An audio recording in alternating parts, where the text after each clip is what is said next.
flex. I need a Nike bag, give me the check. I need the money and power, respect, but I promise I'm repping the O to the dead. Hey, oof, I told them out of my way. I don't got nothing to say. Now they can't run at my pace. Yeah, they know that we ain't the same. 402, we rap the game. I told them this ain't a game.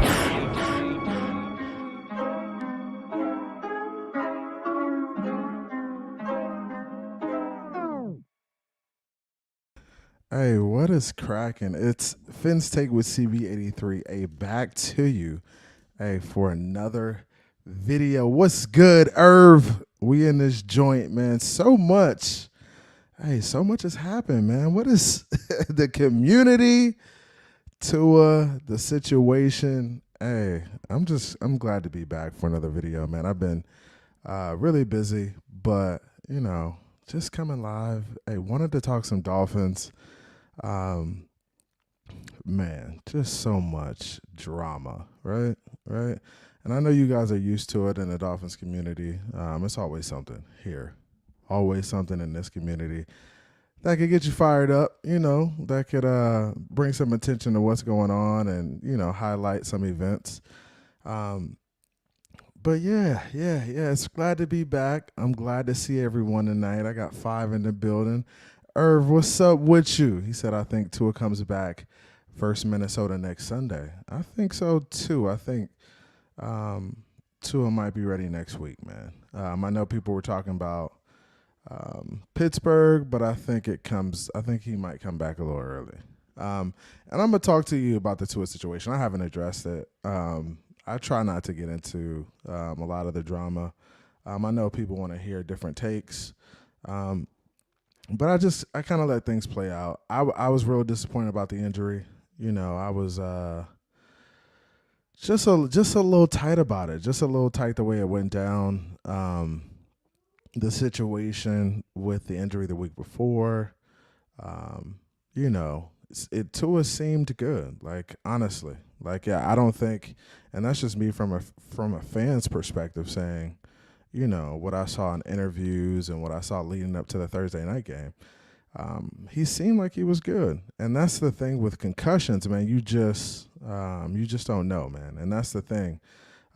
Irv says, what's good, my boy? Yo, what's good? What's goody? We got 10 in the building, man. What's up with y'all? Hit that like on the way in. Appreciate y'all coming through, man. Yeah, Niners says he's not coming back. He's a hater, so I know he doesn't want him to come back. So, yeah, my man Niners in the building. Ian Baller, what's good? What's up with y'all, man? I know y'all, hey, I've been on a hiatus, man. I kind of ducked off on y'all for a sec. But, yeah, man, I mean, looking at the situation and just looking back at it, you know, leading up to the Thursday night game, we know he got hurt, right? He got hurt in the Buffalo game, came back out. In the Buffalo game, he looked pretty sharp. He didn't show any signs of injury in that second half of the Buffalo game, right? So he didn't show any signs of it. You know, he didn't show any signs of it leading up to the Thursday night game. Even Ryan Fitzpatrick, you know, he said he had interacted with him for a couple hours during the interview, and he said he looked his normal self. And he said he looked, you know, the best he's seen him look, you know, since he's been in the league. So I just think concussions are one of those tricky things that the NFL is still trying to figure out, man. And that's the nature of the game. That's the nature of the injury. Concussion is a brain injury, so it's not going to just tell you right away what's wrong with you. There's a lot that affects that. So when you get a concussion, and I played college football, and, you know, when I was playing, it was a little bit different from the way it is now.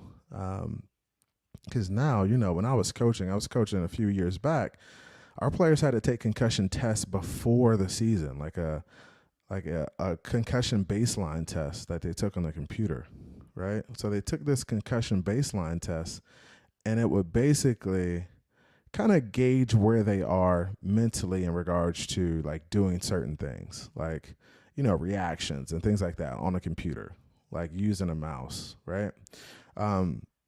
So they would take this concussion test before the season, And then, if a player did get a concussion, they would have to go in and take that test, and they would kind of determine where they are mentally in regards to the injury and things like that. So it's changed a lot. When I was in college, we didn't have concussion tests and things like that. It wasn't, computer-based tests and all this stuff. So it's just changing a lot. I still think there's a lot of research to be done in regards to concussions, in regards to those injuries in general, because it's brain related. I mean, it's not going to tell you it's a situation until the player's body tells you there's a situation.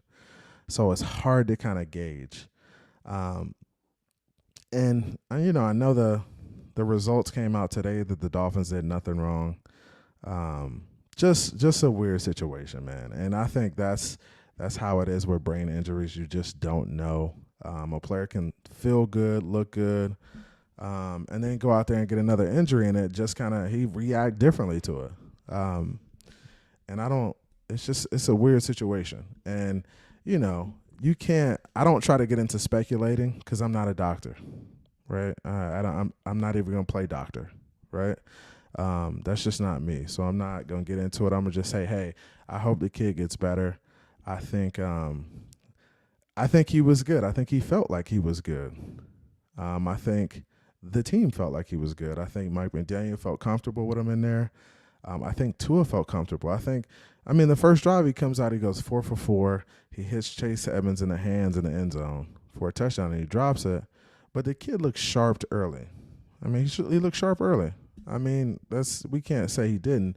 Later in the game, he kind of holds the ball a little bit like he does sometimes. And then as a result of that, bad things happen. So, I trust the Dolphins staff. I trust Mike McDaniel to put him in a position to succeed, man. Ian Baller says, I think Tua will come back versus Pitt. I don't mind him not playing Minnesota. I don't mind it either. I really just want what's best for Tua. If he feels like he's ready to go, then go. If you don't feel like he's ready to go, then hold off another week. Just get healthy. I think that's the main thing. I feel like Teddy B is good enough to get us a couple wins. That's what you pay big money for a backup for a guy to come in and do what he needs to do in order to help us win games. We got the team. We got the talent.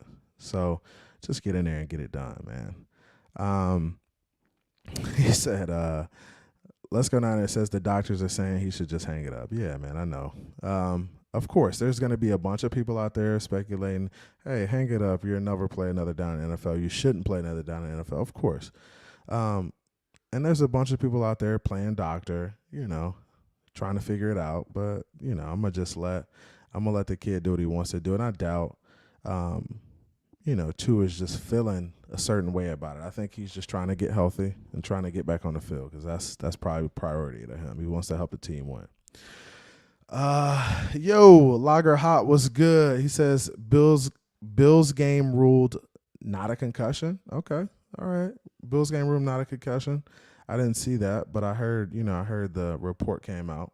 Ian Baller says those same doctors would force anyone to retire if it was their call. The same doctor somewhat retracted after the reports came out. Yep.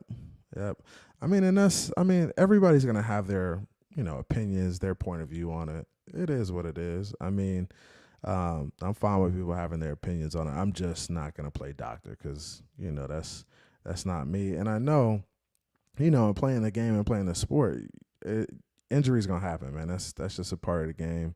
Concussions are going to happen. You're going to get hit hard. It's going to be helmet-to-helmet contact, not always intentionally. It just happens sometimes. Or you may fall on your head sometimes if you don't know how to fall. I think that's part of it, man.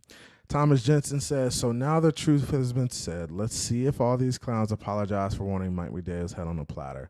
I doubt it will ever happen, and all this drama media gets swept right under the rug. Yeah, that's how the media works, man. The media get the opportunity to sensationalize these headlines and to kill coaches and kill players in the sport for how they play the game. But they can run and hide and say, hey, we move on. It's swept under the rug. No harm, no foul. But yeah, people tried to really they really tried to get at Mike McDaniel, for this. They had the dude crying and stuff, man. It's crazy. But he's a good dude, man. He addressed it with grace and, style and grace, and just, hey, that's my guy. I'm trying to help him out. I'm trying to put him in a position to succeed. I wouldn't put him out there if, I felt he wasn't healthy.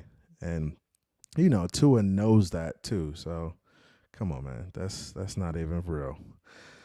Lager Hop says Burrow said should hang it up also. Okay. Thomas Allman said, do analysts owe an apology after results? At least Coach McDaniel, they went hard on him. Yeah, they did, man. And honestly, that's the nature of the media too, man. They're going to go hard on everybody. And I think they're just really going hard on the Dolphins right now because, bro, they don't want to see us on top. So, you got to expect that, man. They don't want to see us win, man. It's the Dolphins versus the world right now. Lager Hop says, doctors say it's not good playing with any injury at all. It's not good. But players play hurt every week. And they're fighting through injury every week. And that's just the nature of the game, too. You get bumps and bruises.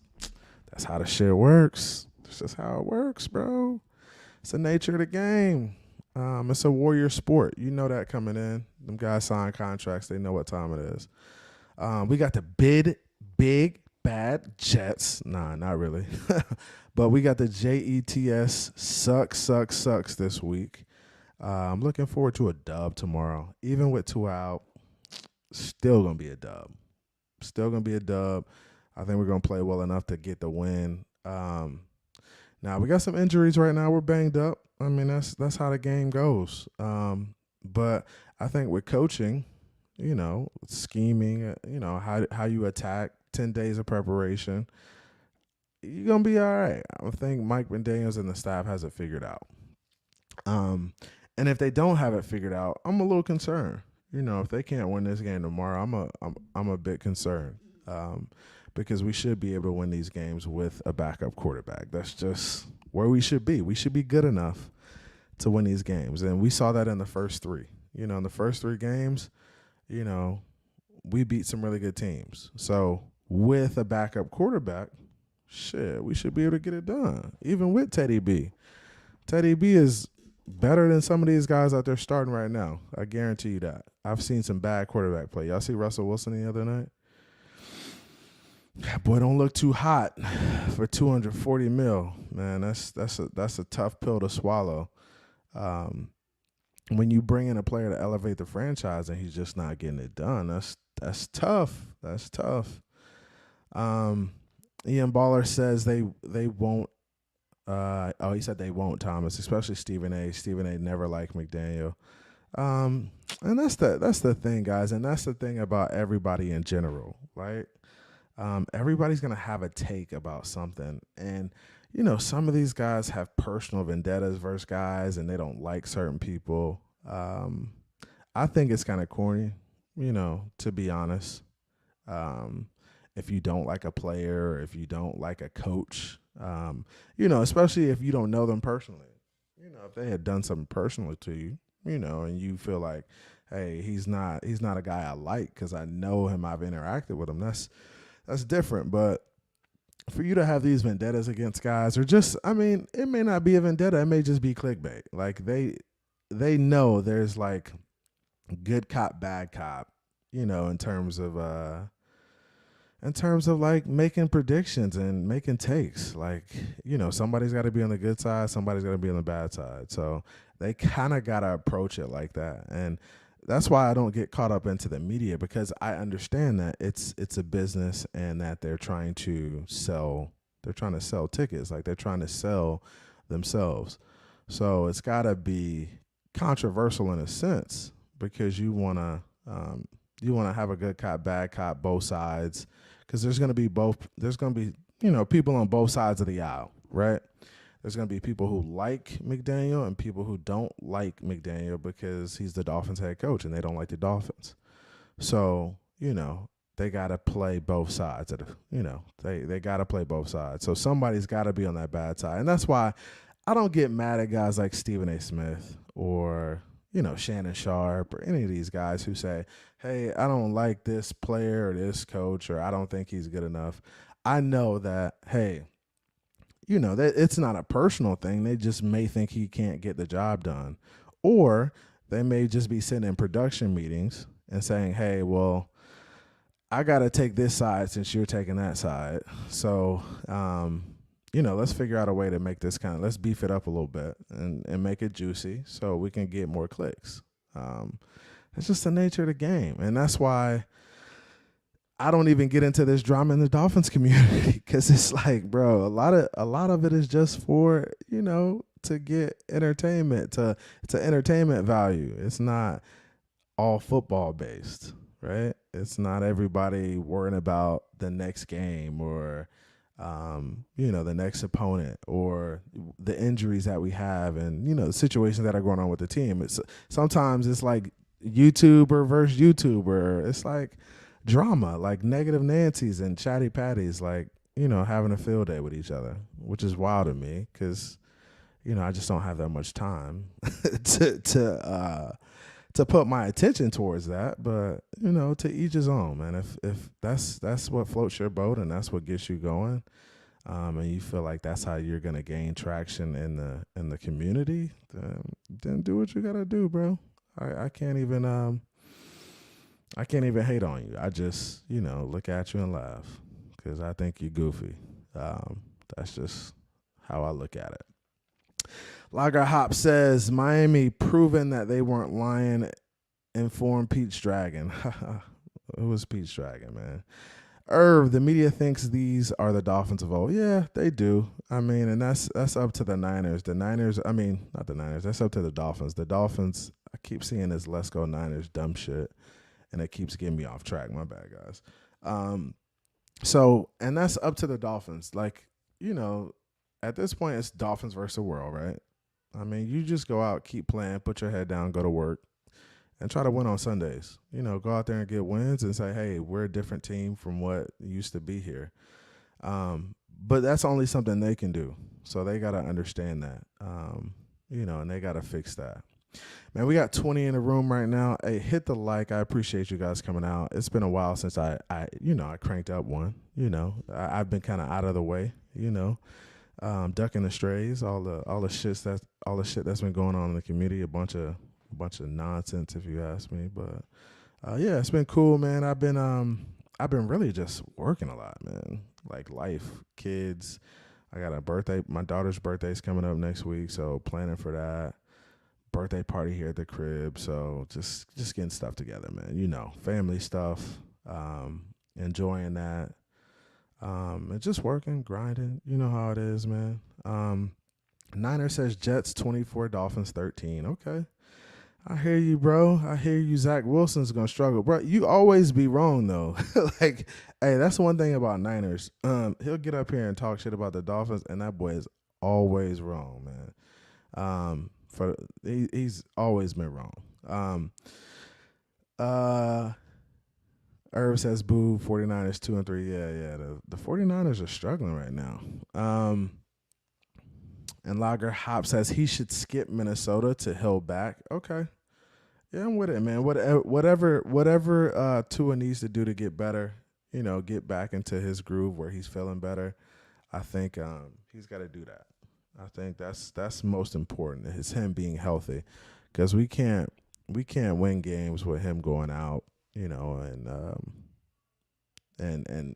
backups coming in and trying. It just sucks, man. And I think we had an opportunity to win that game in Cincy, and we just couldn't get it together, man. And I think that was just, Teddy coming in, him not getting reps. We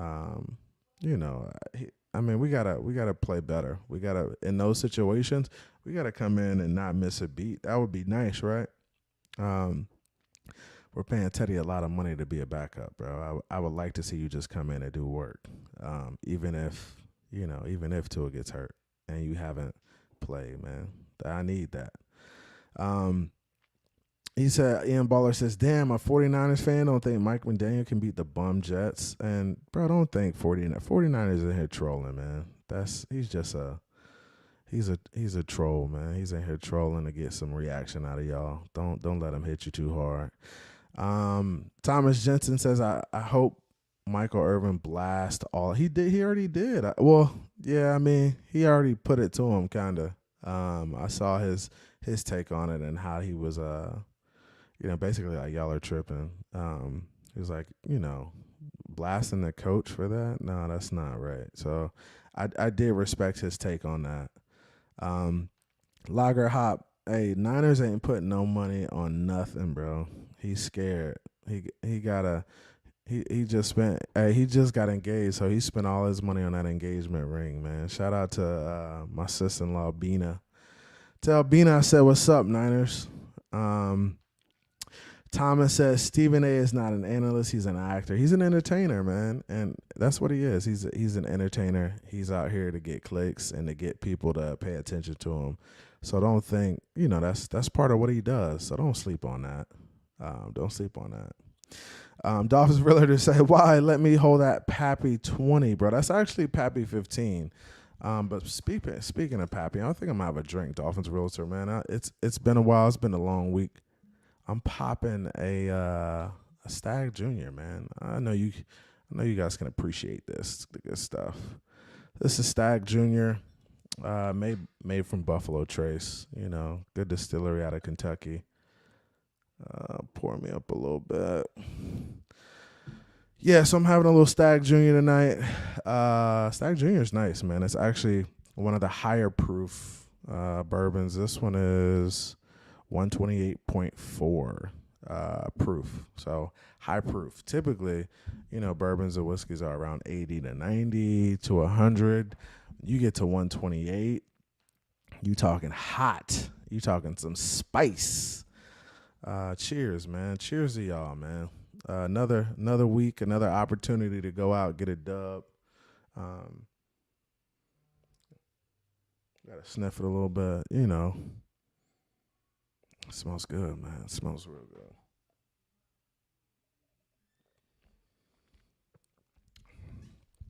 Ooh, that's good. Spicy but delicious. Spicy but delicious. We in here tonight. Hey, appreciate y'all joining me. Hit the like for me. We're on our way to 1,000, guys. We almost have 500. Man, please share it. I got some cool things coming up. Some changes being made possibly. We'll see. We'll see what happens, man. Well, there's a lot going on. I know I haven't been doing a lot, but I've been getting hit up by a lot of people about, new opportunities. So looking forward to it. We'll bring it to the channel. We'll figure out what's going on, man. We're gonna have a good time. Either way, we're gonna have a good time.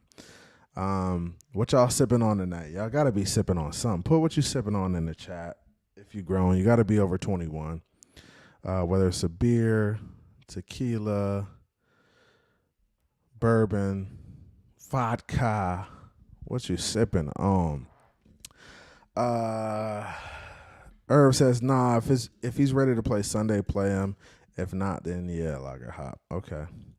EM Jets are not a bad team, bro. We didn't say they were a bad team. We just saying, we're better, bro. We're better. Come on, man. What are you talking about? Are you okay? He's tripping, man. It's okay. Thomas, what's good? It says Bengals game was a legal tackle with unnecessary roughness. It's a close call, man. I'm not a big fan of calling the unnecessary roughness there. Because as a defender, like, what can you do? You trying to get the guy to the ground without, like, as long as he didn't slam him and, like, put his body on top of him, I think it's a good tackle. Now, Tua's had some plays where he's gotten hit, and I was like, damn, that should have been a penalty, but I don't think that was the one. That definitely wasn't the one. The late hit in Buffalo, that was late. If it was on time, then no, but it was late for sure. Dolphins Realtor says Tua should be practicing jiu-jitsu and throwing the ball away like ASAP. Yeah, I think Tua needs a throwing the ball away coach, because he just struggles. He does struggle with that. He does struggle with getting the ball out of his hands and just throwing it away. And I think that's something Mike McDaniel is going to work on with him. He has to get better there. He just looks uncomfortable throwing the ball away. And it's like guys who look uncomfortable like sliding who come into the NFL. Like some quarterbacks just are uncomfortable sliding. They get a sliding coach, maybe a baseball coach or something like that, teach them how to slide, and then they're good. Tua needs like a throwing the ball away coach. Like he needs to figure that out. Like get the ball out of your hands so you could live to see another play, man. That's really what it's about. So whether it's throwing out of bounds or checking it down, he's got to figure it out. And I'm sure they're working on that. They'll work on that. Thomas says all of the QBs would be concussed too after that tackle. Yeah, I mean, you hit your head. I mean, you just never know how people are going to react to it. And then the back thing could have been causing parts of it. There's a lot to it, guys. I mean, there's a lot of nuance. There's a lot of context in regards to how these guys fall, how their body reacts to it, the protocols afterwards, how they approach it. There's a lot to it. So I try not to speculate. I just let the doctors do their thing. And, hopefully guys come out healthy in the end. I mean, that's really what we want. We want healthy players in the end because we want them healthy so they can win football games.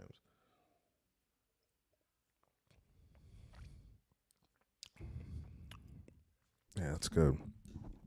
Stag Jr., guys. If you're a bourbon guy, man, y'all gotta hit me up, man. I get some stuff here, but I know y'all are all over the place, man. I'm always hunting for good bourbon. Right now, I'm looking for like Russell's 13, Russell's Single Rick House. Russell's has some really good stuff. The stuff in the store is okay, like the Russell's 10, because Russell's is made by Wild Turkey, but a lot of their stuff, like their barrel picks and stuff like that, is fire. So, I'm definitely into the bourbon. Incognito, what's good with you, my man? He says, I appreciate your content, bro. Nice to hear some rational thought. Yeah, it's cool, man. I know. It's crazy. And I haven't even been around to to watch other people. I'm usually like watching other people this like during the week, but I haven't even really watched anybody, to be honest with you. I saw like some headlines and I just stayed away from it because it was just drama and like Patriots channels versus Dolphins channels and guys teaming up with Patriot channels. It's like, really? Like, that's what y'all doing to get clicks? Nah, bro. That ain't me, bro. I can't even vibe with it. Can't even vibe with it. But yeah, Irv says Thomas Almond, Stephen A. Smith is all about sensation. Exactly. Sensationalism and not substance. This guy's supposed to be a basketball analyst and he's not even that great at it, let alone NFL. And yeah, and guys, Stephen A. Smith is not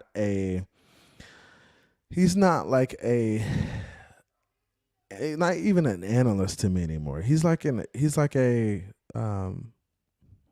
I can't even find the word. He's like, I don't want to say he's an actor, but he's like a basketball, football, baseball highlight guy. Like he's watching the highlights. He's watching, the headlines, and he's just talking about what he sees.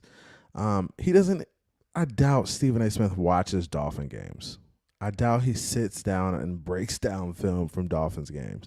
Like he probably only watches like maybe one or two games each week. I mean, he's still got to cover a bunch of different other topics. So he's not actually watching film. He's just like a guy who talks about the headlines and the highlights and what happened in the game. If there's something that, crazy that happens, like somebody gets a concussion and they carried off the field and he's a quarterback of a team that's winning, of course he's going to have something to say about it because he needs to have something to say about it because it's a big topic. So you got to think about it like that. He's not really like watching our games. No. And that's why I don't get mad at those guys because I know they're just picking and choosing a side based off of what they need to do from a production standpoint. Like from a production standpoint, they need to, they need to figure it out. They need to kind of pick a side and choose what they're going to do. Yeah, and I'm gonna open it up in a little bit, just to talk for a few. I'm not gonna open it up too long, but we'll get in there and talk about it a little bit. Ian Baller says they aren't. He said they aren't. Let's go 49ers, but they needed Pitt to throw 4 picks just to barely win. Miami's toughest run. We went 3-1. We did. We went 3-1. Lewis says, "Damn, CBD, I thought we had ran you off. Glad to see you back, homie. Yeah, I appreciate you, man. No, y'all not gonna run me off. I mean, I just I stayed away a little bit. I had a lot going on. Head down working. But yeah, man, I'm back. Came to holler at y'all. I'm gonna drop the link too if you want to come up and talk. Chat it up. I know y'all got a lot to say right now. So let's play doctor. Let's figure this thing out, man. I know y'all. That's what y'all like doing. Zach Wilson posted a 59 passer rating. yeah. He's if we can't make Zach Wilson look bad tomorrow, then I'm like, our defense needs to really figure this thing out tomorrow. Like, I'm gonna be highly disappointed if our defense looks bad tomorrow. Highly. And I'm gonna be questioning Josh Boyer, and I'm gonna be looking at Mike McDaniel to make changes, bro. Like, ASAP. Because if he's not able to get it done, like, versus the sorry teams, I can only imagine us in the playoffs, and we're playing against, the upper echelon of the NFL. Like, bro, you got to figure it out, man. Maybe Mike McDaniel's got to go on the defensive side of the ball too and just call both, because I don't want to see us get did in by Zach Wilson, bro. No way, no how. It can't happen tomorrow. And get off the field on third down, man. I'm tired of seeing that shit where they're on the field on 3rd and 13 and they're giving up first downs, man. It's ugly to me.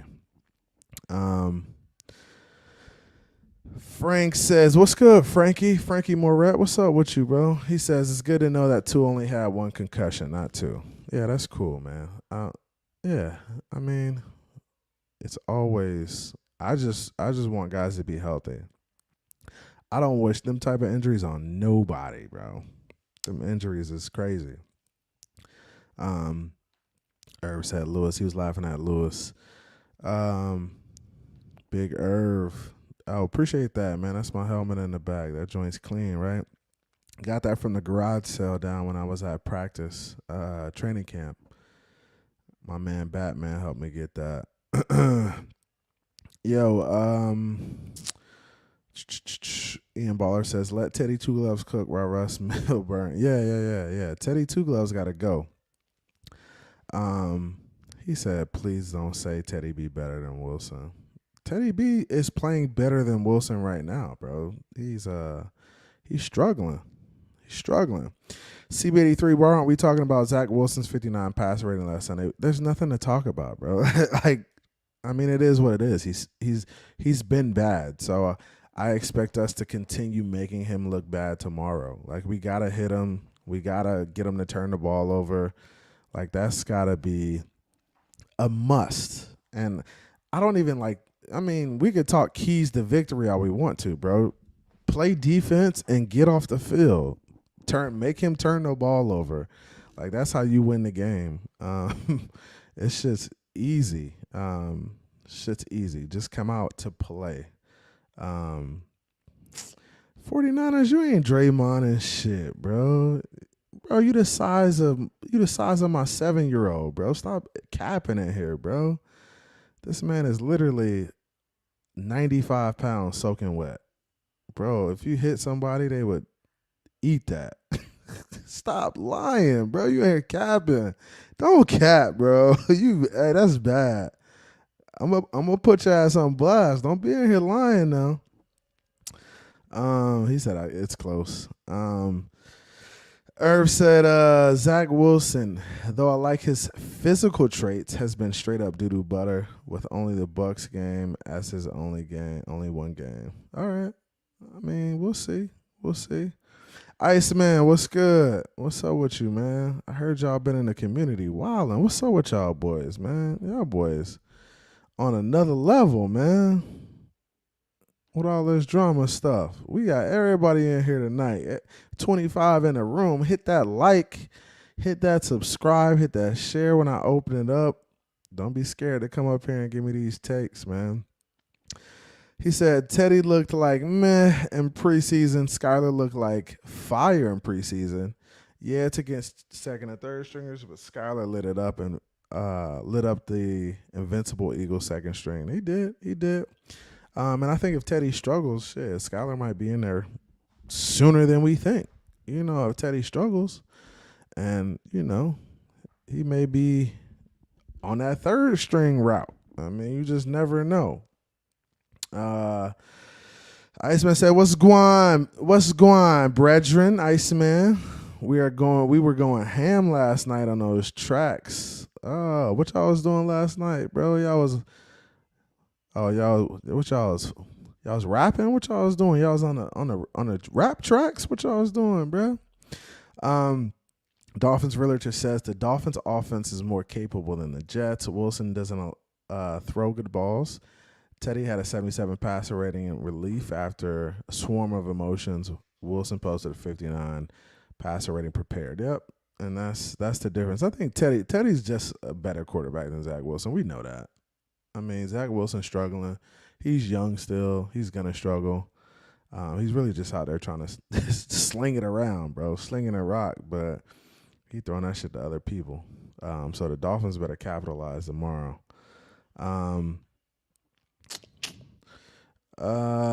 Iceman hollering at Lewis. Ian Baller says Shannon didn't like McDaniel because he said he didn't call plays.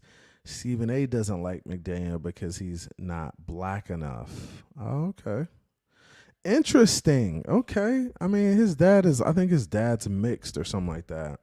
His mom's white, his dad's mixed. I don't even know if he had a relationship with his pops like that. And just imagine if you don't have a relationship with your pops who's mixed, and then, your mom's white. What are you going to be mostly?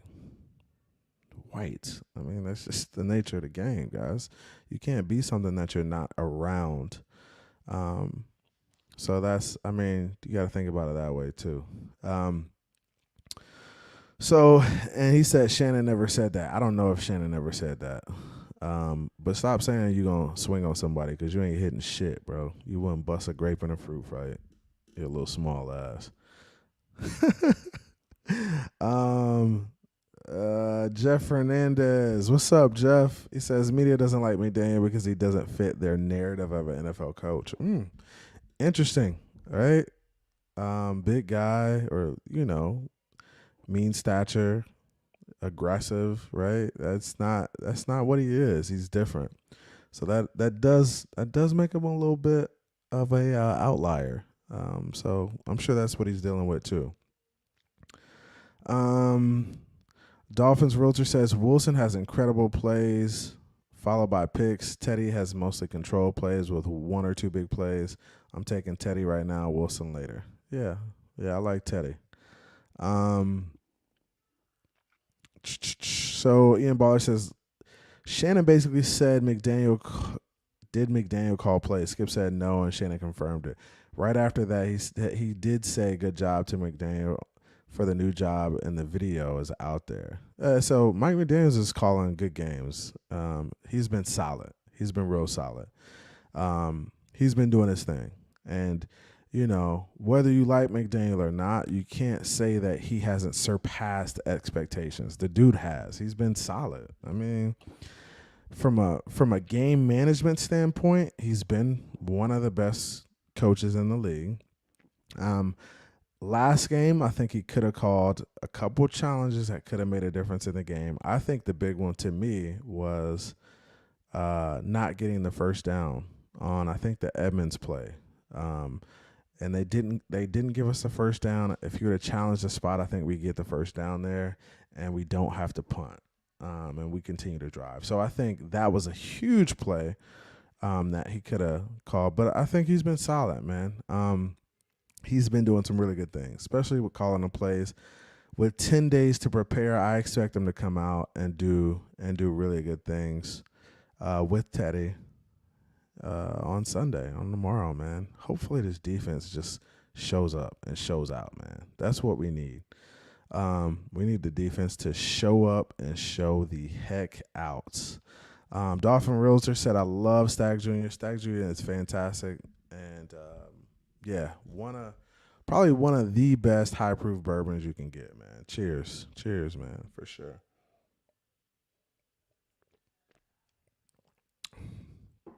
Raul, what's good, Ra? He said, come on, man. Without me, yeah, bro. We're going to drink something tomorrow. I might bring something to the shop, bro. We're going to do something tomorrow. Raul's my guy, man. What's up, Ra? What's up with you, man? What you doing up this late, bro? You supposed to be asleep by now. Nah, I'm just messing with him. He don't sleep this early. Q, what's good with you? What's up, Uso? What's up, man? My man Q in his joint. Yeah, cheers. Cheers, Dolphins Realtor. What's up with you? This CB, a quick off topic. What do you think about Draymond Green, and did you have any fights while you played football?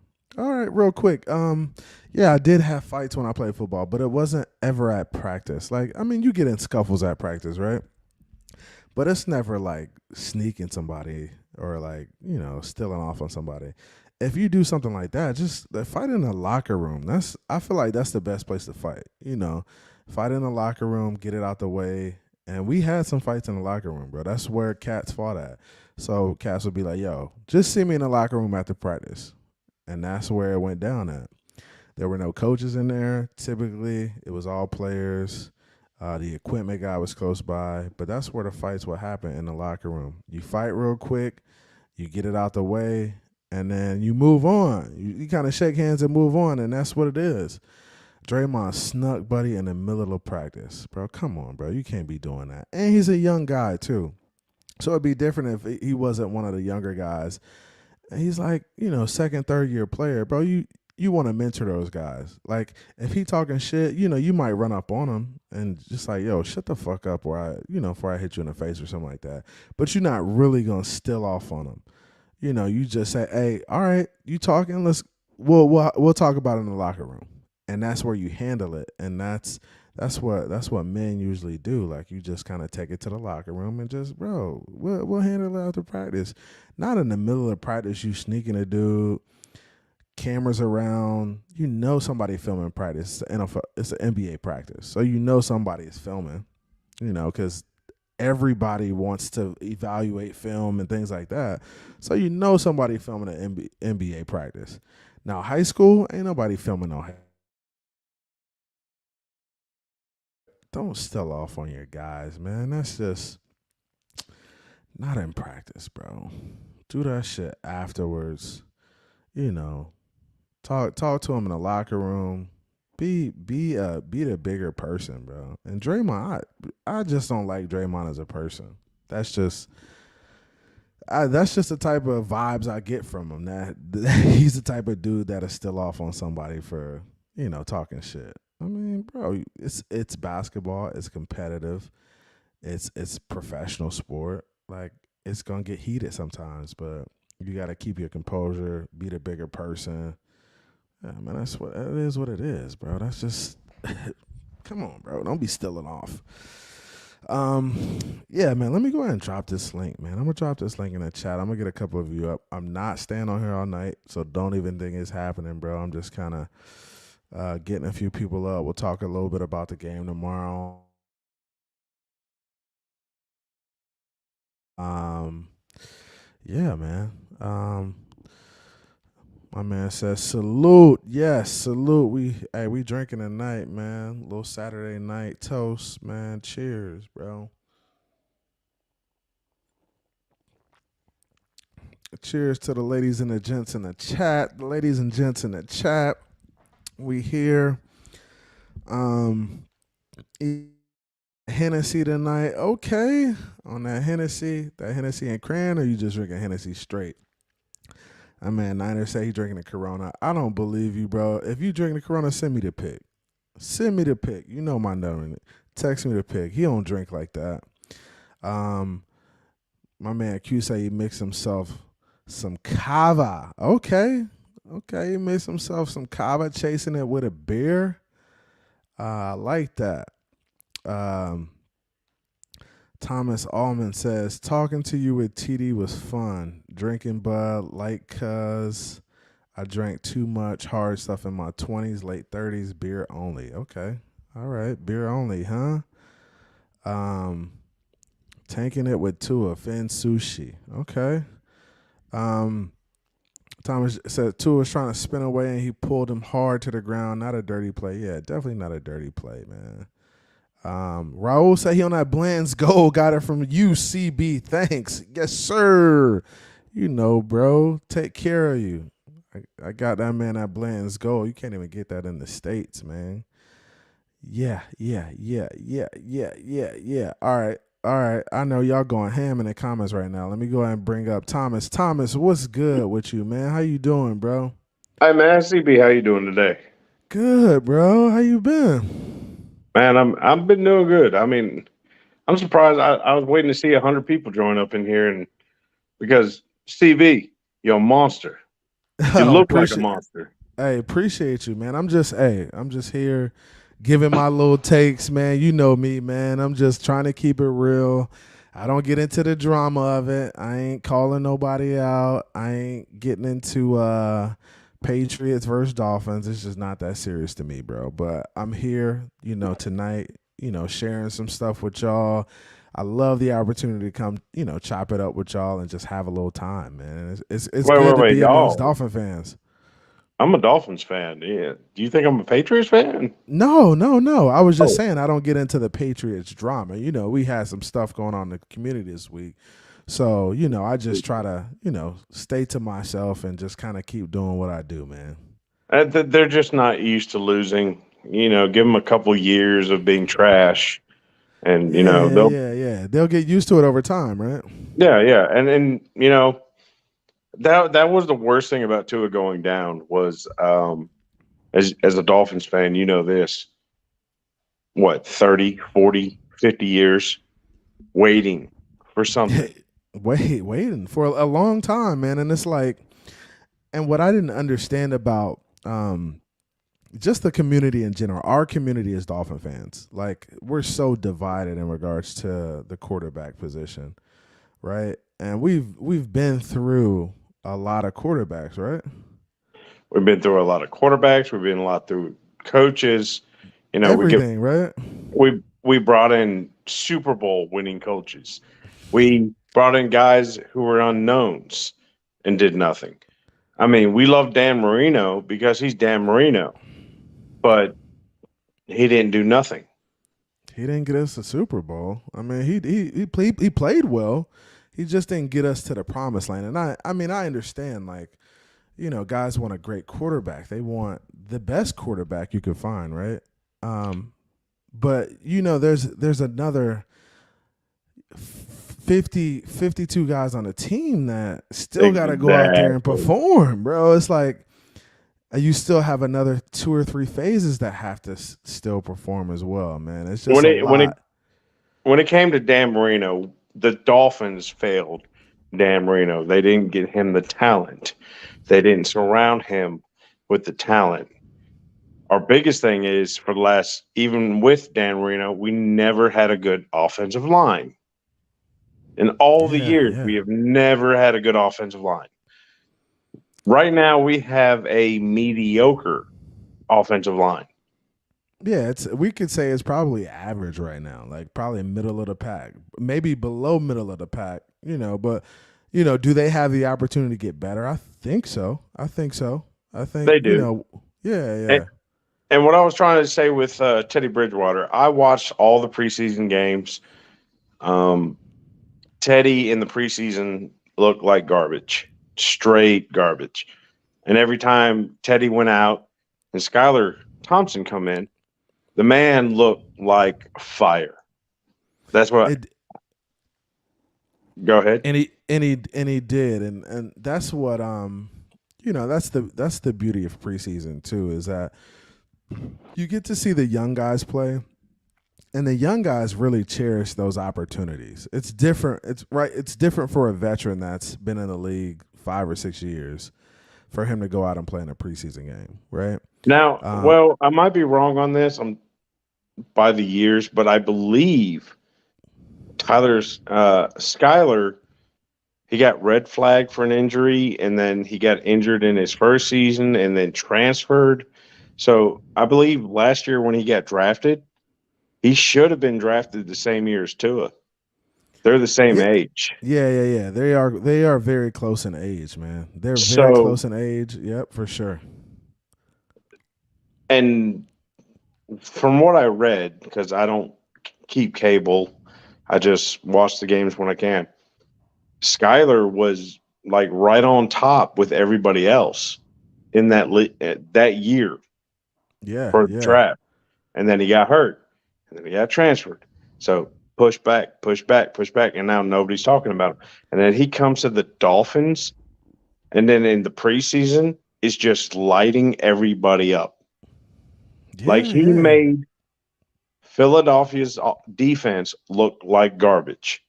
And it's the second string. Well, you know who plays when the first stringers are tired or the first stringers, need a break? Those second stringers. And Skylar Thompson was lighting them up. I think it was 42-3? Yeah, he played well, man. He played well in some preseason games. And what I do agree with, if he struggles, if Teddy struggles, then Skylar's got to come in and play. I mean, and I'm fine with that because we get to see the young guy, and I don't think he could do, any worse than what Teddy is playing like if Teddy's playing bad. I think that's just the nature of it. If Teddy's playing bad, Skylar can probably come in and play just as good as Teddy's playing. And, he'll be inspired too, and I think that's the thing with these young guys. They're hungry. They want an opportunity. Teddy's been around. So Teddy knows, hey, I need to get it done. I need to go out and win a game for our team so we can kind of move forward. But we'll see how it works out, man. We will see how it works out. I'm looking forward to the game tomorrow. The last play of the game from last week, I wish either Mike, and I'm talking about either Teddy Bridgewater or Gesicki said, I screwed that up. That's my bad. Right. That's what I need to – I want to know who messed that up because we should have won that game. Yeah, man, honestly, I was watching the whole game, and I was like, man, this should be our game to win. Like, there's no way, we don't come out of here with the win. Even after Tua goes down, man, it's like our defense was playing well enough. I would have liked to see, X has got to play better. Like, you got to be able to make plays, especially when you see us struggling offensively. Man, you can't get beat like that by T. Higgins, man. Like, and guess what? T. Higgins had a concussion the week before that. Bro, and right. So these dudes, nobody's talking about that. Everybody's banged up, man. You got to come in and give us an opportunity to win the game. I would have liked to see the defense step up. The offense, the situation with Teddy and Mike Gesicki, I know it'll get cleaned up this week. And that's what I expect. I expect that stuff to get cleaned up and us to be better off. Because that's just a communication thing and just not understanding where guys are going to be at certain times. And I think Teddy kind of let that ball get away from him a little bit. It looked like Teddy was expecting the out route. Mike Gesicki ran the in route. Yeah. And the corner's just sitting back there waiting for the ball. He literally oh, thank you. Yeah. And that's what it's not like he had to dive for it or, Nah. It was a bad throw. Yeah, just bad communication. And I think they'll get it cleaned up this week, man. And I'm looking forward to it. I know we got an opportunity to win this game, man. I know for sure. It's not even an opportunity. The only opportunity we have is to lose. Yeah, true. So, definitely an opportunity to lose. We should definitely go out there and win this game. This is a statement game for Teddy to say, hey, I'm good enough to get it done. And Teddy's been a player in this league for a long time. So just come out, perform. Get the ball to Tyreek and Waddle and let them do their thing. And that's what I didn't like when Teddy came in the game. It's like Waddle kind of went absent, like obsolete, like he was nowhere on the field. And I seen a play where Waddle was like, damn, throw me the ball, bro. What are you looking at? and Teddy just couldn't. He just couldn't like find him for some reason, man. So hopefully they get on the same page. And I think. Go ahead. I think Cincinnati. If you watch the whole game, even when two was in, they were shutting Waddle down and telling Hill, do your thing, because just like Hill said, he couldn't wait for the rematch with Apple. So they had trust in Apple to cover Hill, so they doubled on Waddle. That's why Waddle wasn't getting open. Yeah, for sure, man. Hey, I appreciate you coming up, man. It's always love, man. I appreciate you taking some time to come up with me, man. So where are you at? Where are you located? Well, I'm located in Tennessee. Okay. I'm about 30 miles west of Nashville. It's a little town called Dixon.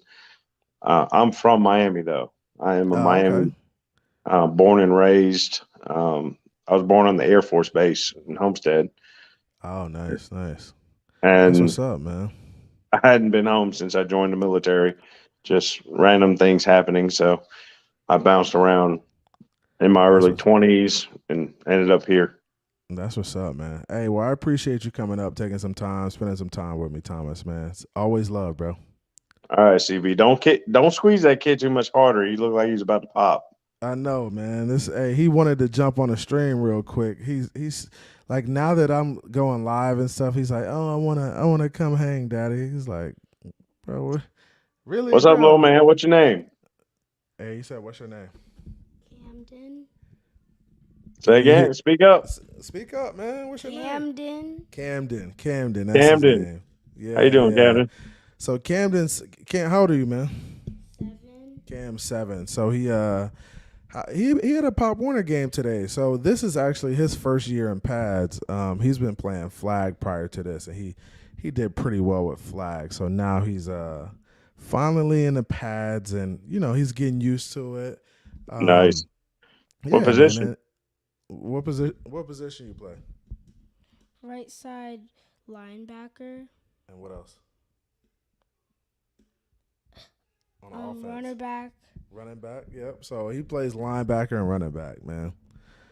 I don't know. Yeah. Them arms, he's going to be a big linebacker. He's going to hurt people. Yeah, I can see him being pretty tall, man. I'm like 6'4". His mom isn't like tall, but hopefully he gets my height. He looks like he's gonna be tall, has some long arms, so he'll be able to make some plays at some point. We'll see. Hoping he take care of you when you retire, huh? Yeah. Maybe that's the case, man. That'd be a beautiful thing, right? That'd be a Oh, yeah. beautiful thing. Look at yeah. So I appreciate you coming up, man. It's always love. It's always love, Thomas. All right, man. Anytime. Next time I see you online, I'll hit you again. Yeah, for sure, bro. Appreciate you coming through. All right. You have a blessed night. All right, you too, bro. Later. Hey, man. Yeah, I appreciate Thomas coming through, man. That's my guy from Tennessee, man. He's up in Dixon. Dixon is which is cool, because Dixon is actually my mother's maiden name. So my mom is a Dixon as well. That was her last name at one point. Yeah, look at everybody in here. My sister-in-law in here. She said Camden. Yeah, that's look at your nephew up here. Look at your nephew up here. I saw that one right there. Yeah, you saw that? That's what's up. So I mean, what y'all want to talk about? I got a few more minutes, man. Give me something to talk about. That y'all want to hear me talk about. What y'all want me to address? What y'all want to hear CB83 talking about? Hey, appreciate that, Thomas. Yeah, man. I'm hanging, man. This is what we do, man. Incognito says, "What's up, Camden? Keep it up, young man." What you gonna say to that? I don't know. He said, "I don't know." Say thanks, man. Say Thanks. Say I will. I'm gonna keep doing my thing, man. That's what you gotta say. Yeah. Cap says, "What's up, little man? Appreciate you coming through, Cap. What's good with you?" Mo Ali says, "How the hell can you sit there and talk about the wackest team in the NFL?" It's okay, Mo. It's okay. Mo, who's your team? Mo, you probably a Redskins fan. Mo gotta be a Redskins fan. Who else in here, man? Thomas in here, Cap in here, Jeff Fernandez in here. Kenneth Rankin, good to see you, bro. How long was X on the field that Sunday? Got to give him a break, yo. Nah, X got to play, bro. X wasn't on the field. They weren't even on the field that much. I mean, since he had a couple drives, they was moving the ball. Bro, X got to go, man. X got to play like he's one of the best corners in the league. Best corners in the league don't get beat like that. Let's be real. The best corners in the league is locking dudes down. They might get beat every now and then, but they're not going to get beat sleep on a go route. Come on, man. Yeah, I mean, play, bro. We need you to make plays, especially if Tua go down or something happens within the game and it's a close game. We need you, bro. We need you. Stop talking while I'm on the mic, man. Canes Dolphin says, what's up, CB83 and everyone? What's up with you, man? Who is that? Aladino Mass. What's good? What's up with you? Dolphins Realtor. I heard you say you was cracking that barrel proof. Hey, that's a good bottle, man. I picked that up the other day, bro. That Elijah Craig barrel proof is nice. I actually picked that up the other day. Cap says, does Tua play next week? Cap. I think Tua does play next week, man. I think now that the NFL, they come out, look at the timeline too. They come out the day before the game and say that the investigation was correct. Everything was on point. Back injury the first time, concussion second time. So if he's feeling good and he feels like he's ready to go, I think he could play next week. And that's going to be totally up to Tua and the staff there to determine that, man. So that'll be up to them to figure out how they approach that. And we'll see. Dolphins Ruler says, I don't see these cornerbacks stopping Waddle and Hill. No, not both of them. I know Sauce is tough. I heard Sauce is playing pretty good, which is cool. I thought Sauce was a good player coming in. I don't think he's going to lock up anybody. And I think if we catch something underneath, he's going to have a hard time keeping up for sure. So I think, with that being the situation, he's not fast enough to keep up with Waddle and Tyreek. He's just not, man. Not fast enough. Ken Aranga says, I agree. Who else we got to play one-on-one? Yeah. I mean, nobody. We really don't have nobody else to play one-on-one. But when you're locked up with T. Higgins and, it's late in the game and we need you to make a play or not give up a play, you got to get it done for us. And T. Higgins is not that fast to where he should be running past you like that. That he just got caught off guard. You got caught sleeping. And at cornerback, bro, you can't get caught sleeping, especially if you say you wanted a top in the league. Those are plays you got to make. If he was really on his P's and Q's right there, that could have been a pick the way he threw that ball. But he was just beat off the break, and T. Higgins kind of knew he was beat off the break the way he played him off the line. Dolphins Realtor says, is Sauce getting sauced by Hill this week? I think so. I mean, can't keep up with that speed, man. That speed is something serious. Ain't nobody messing with that dude. Cap says, I believe Tyreek might be limited because of the quad. We'll see. I don't think Tyreek is really banged up like that. I think he's hurting a little bit, but I don't think it's going to affect his play. He's still fast for sure. Still fast. Cap says, TDR, I hope it's just maintenance day. We don't need no more drama, bro. Just dominate and get out of there. Yeah, for real. I don't need nobody getting hurt tomorrow. Cedric Wilson was hurt, but is he back yet? That's a good question, because we could use him out there on the field, man. And then Cater Kohu says, shut down Jamar Chase. He's shutting down Davis or Wilson. I can see that. Cater Kohu's playing good football. That's been a real bright side to us right now, bro. That was a great find out of Texas A&M Commerce. The dude is like that. He's playing well for us. Playing well. He said Cap says Crossing and X are questionable. Yeah. Crossing got banged up last week. X has the growing situation going on. Mo Ali says Tua is trash can, and Skylar and Teddy is garbage bag with trash in it. Mo, who's your team, bro? You not telling us who your team is, man. You gotta help us out, man. Oh, let me get Lewis in here. Shit, I ain't even see him. What's good, my boy? What's good, CB?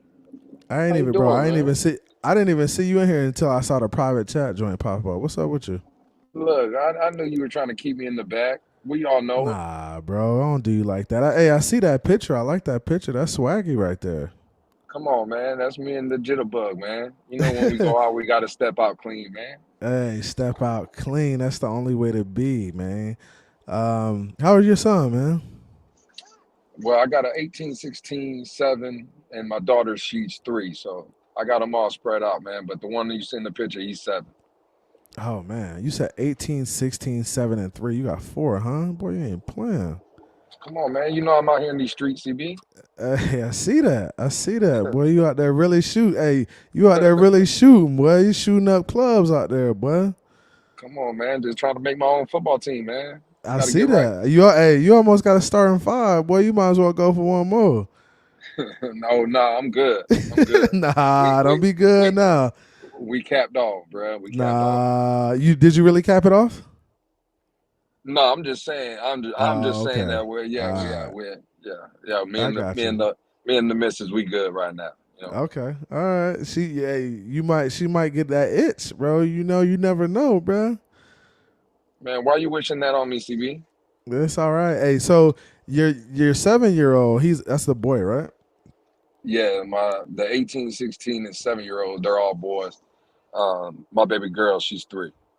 Oh, okay. Yeah, so you got your girl now, so you really trying to cap that joint off, huh? Yeah, it's over. Yeah, it's a wrap. Once I have baby girl, it's a wrap. Hey, and that's how I got mine too. I got my boy first. This he's 7, and then my daughter, she's 4. She turns 5 next week, so we got to do a little birthday party for her at the crib. It's gonna be a good time, but boy and girl, I'm done, bro. Capped it off, bro. You know what time it is. Man, I hear that, man. I hear you. Yeah. So what's up, man? What's been up in the Dolphins community, man? Man, listen, I'm with you. I'm gonna stay out of that one. I'm just gonna get my popcorn and I'll be in the background watching. I'm just gonna stay out of that though. Yeah. It's been wild, man. But I just kind of been. I honestly, bro, I've been working so much. I haven't been able to like tune in, but I feel like everybody's kind of, been in a decent space. I know the Tua injury kind of it sucks, and it hit people in the mouth and just kind of like shocked the fan base. But I mean, that's adversity, bro. We gotta overcome that. That shit happens, right? Yeah, listen, that's why I'm up here because again, I just wanted to get your opinion, because first I just want to say like when you don't have Tua, like especially for people like me. Like now I can see, and again, me and you have talked, and the first 3 games, he was playing well, man. You can't deny what Tua was giving us the first 3 games. He was playing well, but I just wanted to ask you because you were one of us that throughout the whole offseason we were, this was Tua's year. It was supposed, we're gonna give him the year. We're gonna evaluate and stuff, and it started off good. And when he comes back, hopefully he can continue that. But the question I have for you, CB, is like, and again, I know it's concussion now and he's had other injuries, but just as a Dolphin quarterback the past 3 years, he has missed games for us. So when does that come into the part of the evaluation with Tua? Because it has to be like, I think he's passing what we wanted to see on the field. I think he's passing those tests. But bro, like, again, just my opinion. I would love to hear your thoughts, but I can't have my franchise quarterback missing 3, 4, 5 games a year. You know what I'm saying? When does the injury start going into that evaluation, in your opinion, CB? I mean, it's starting now. I mean, honestly, like to be really transparent with you, that's already started. Like he's gonna miss this game. This is 1 game. And if he misses another 2 to 3 games, then you got to be looking at this year like, hey, maybe we need to reevaluate the position and kind of figure out something moving forward because we don't know if we could deal with a guy missing 3 to 4 games a year. Now, Tua knows this. Tua is aware of this, right? He knows that that's a part of the evaluation, him being available. So he's going to work his ass off to get back on the field right away, I'm sure. So let me ask you a question. So if Tua comes back next week and he only misses the 1.5 games he's missed so far, and he plays the rest of the season, do you think injuries is still a concern, or are you? And let's say he plays well for the rest of the season. Are you saying no? I don't want to go with him next year, or are you trusting him to move forward next year? What do you think? Oh no, absolutely. Listen, if he comes back and he only misses this one game and then he stays healthy and he gives us the rest of the season, he's able to play the rest of the season, he gives us what he's been giving us the first 3 weeks, absolutely, you're moving forward with Tua. Again, I hadn't seen you in a while, so I just wanted, because that's a lot of the times we've been talking and a lot of people I've been talking to, so I just wanted to get your thoughts, like, because again, this is his 3rd year. Obviously, next year will be his 4th year. You're going to start talking to about contracts, extensions, and stuff. And again, you got it. And when you're going to pay a man $30 to $35 to $40 million, you got to make sure to be a franchise guy, man. You got to be on the field, man. I don't want one of these like San Francisco, like Jimmy Garoppolo, even $28 million. But Garoppolo missing 5, 6, 7 games a season, bro. We can't have that. You know what I'm saying? Like, yeah, that's just my opinion. And yeah, that's rough. So hopefully Tua comes back. And again, that's how I was saying earlier, CB. It's like now when we don't have him, people like me realize what he does bring. Now you can see that without Tua, like, bro, this should be a no-brainer game. And I still think we're going to get the win against the Jets. But a lot of people sleep on the Jets. Bro, the Jets got to just, when you look at their roster, especially offensively, man, they got talent. I don't think it's just gonna be we're gonna walk all over them. You know what I'm saying? Yeah, bro. They got talent, and that's right. And like my little cousin Elijah plays for the Jets, and last time he kind of took it to us. The last time he played us, 100%. Bro, he's nice, and I understand that. They got talent. They're a good football team, and it's the NFL, Lewis. We know it's a division game. We know they're gonna play us well. They see us twice a year. So you can't think you're just going to walk in there and get a dub and it's going to be easy. I mean, you got to go out there. You got to prepare. You got to come out to play and win the game because nobody's going to give you anything in the NFL. 100%. I just think we definitely have the better talent, right, as a football team. I would agree with that. And we may be a little bit banged up right now, but I think we have better talent and I think we have better coaching. And I think would agree with that as well. Yep. And I think also Teddy is better than Zach Wilson is right now. And I think Teddy gives us a better position to win than the game that Zach Wilson does. So, I mean, going into the game tomorrow, I'm not like, oh, we're going to blow these guys out. But I think I'm pretty confident that we'll get the win. I mean, and we're playing in their environment. I think it's going to be a lot of Dolphins fans in the building. So I think it's going to be a good game. I think we'll come out and play well, man. All right. Well, let me ask you this, CB, because this has been another topic that a lot of us have been talking about. Will be the last question. I'll let you go, let you spend time with the fam. I appreciate you letting me up. But oh yeah, of course, always, Lewis. What is your opinion? Because I'm on that Teddy Bridgewater should have a short leash. Like by halftime, let's say that we're losing 14-3, 14-7. A lot of people say that leash should be short and you throw in Skyler. And I'm on the mindset to just started Skyler and got him ready. But now, obviously, since we're on with Teddy, why should there be a leash? I think Teddy should at least get there. Since you're starting him, barring any injuries, let Teddy ride.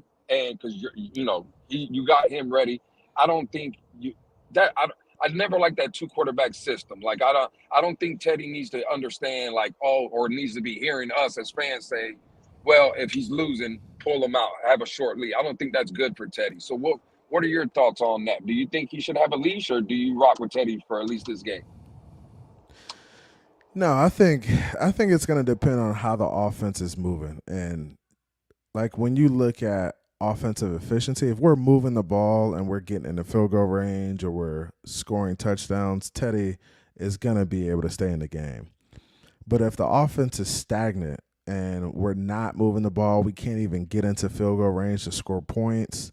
He's not making throws he needs to make. Then, I mean, you give Skylar an opportunity in the second half, and if we're down 14-3 or it's something like that, Skylar definitely should be coming in the second half. I mean, I don't see Teddy having a lot of opportunity to figure this out. Like, because I feel like he already should have it figured out. He's a veteran in an offense that you're familiar with. You were there all preseason. You were there all training camp, bro. You should know the offense like the back of your hand. We really shouldn't miss much of a beat with you coming in and the way we're paying you, because I mean you have the ability. You should know the offense. There shouldn't be much of a drop off. So just come in and do your job. And if there is a drop off, then you give Skylar an opportunity, man. And if Skylar comes out and plays well, he's the starter next game. And if Tua doesn't play, and if he comes out and plays bad and Tua's not ready for next game, you go back with Teddy the next game and see if he could get it done. I think that's how they'll approach it. Because there's only so much you could do with these two quarterbacks, with Skylar and Teddy. You play one or play the other. And if, one's not playing well, you give the other one an opportunity to figure it out. So, I mean, I see it being now. Yeah, well, I see that, but see, I'll tell you what people have been saying though, because were like from what they were saying. Let's say you pull Teddy and you put Skylar in for the second half. They were making it sound like then after, because I just heard you say if Skylar plays bad, you go back to Teddy.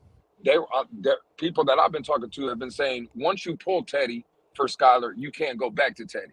So in your opinion, you think that's false? You think you? Yeah. Okay. No, that's false. That's false. Yeah.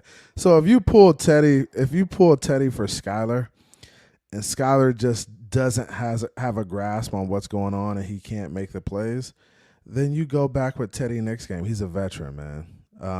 So you got to do that. And let me drop the link real quick. CCT just came in.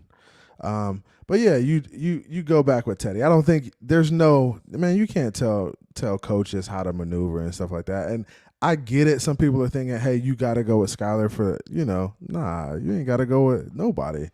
You just go around with, go with who's hot. Go with the hot hand, man. That's what you do, man. There you go.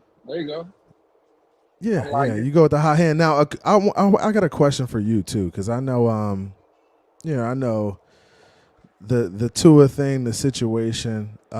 So, how many games would it take for you to be like, yo, I'm off the Tua train? Like, let's say he misses.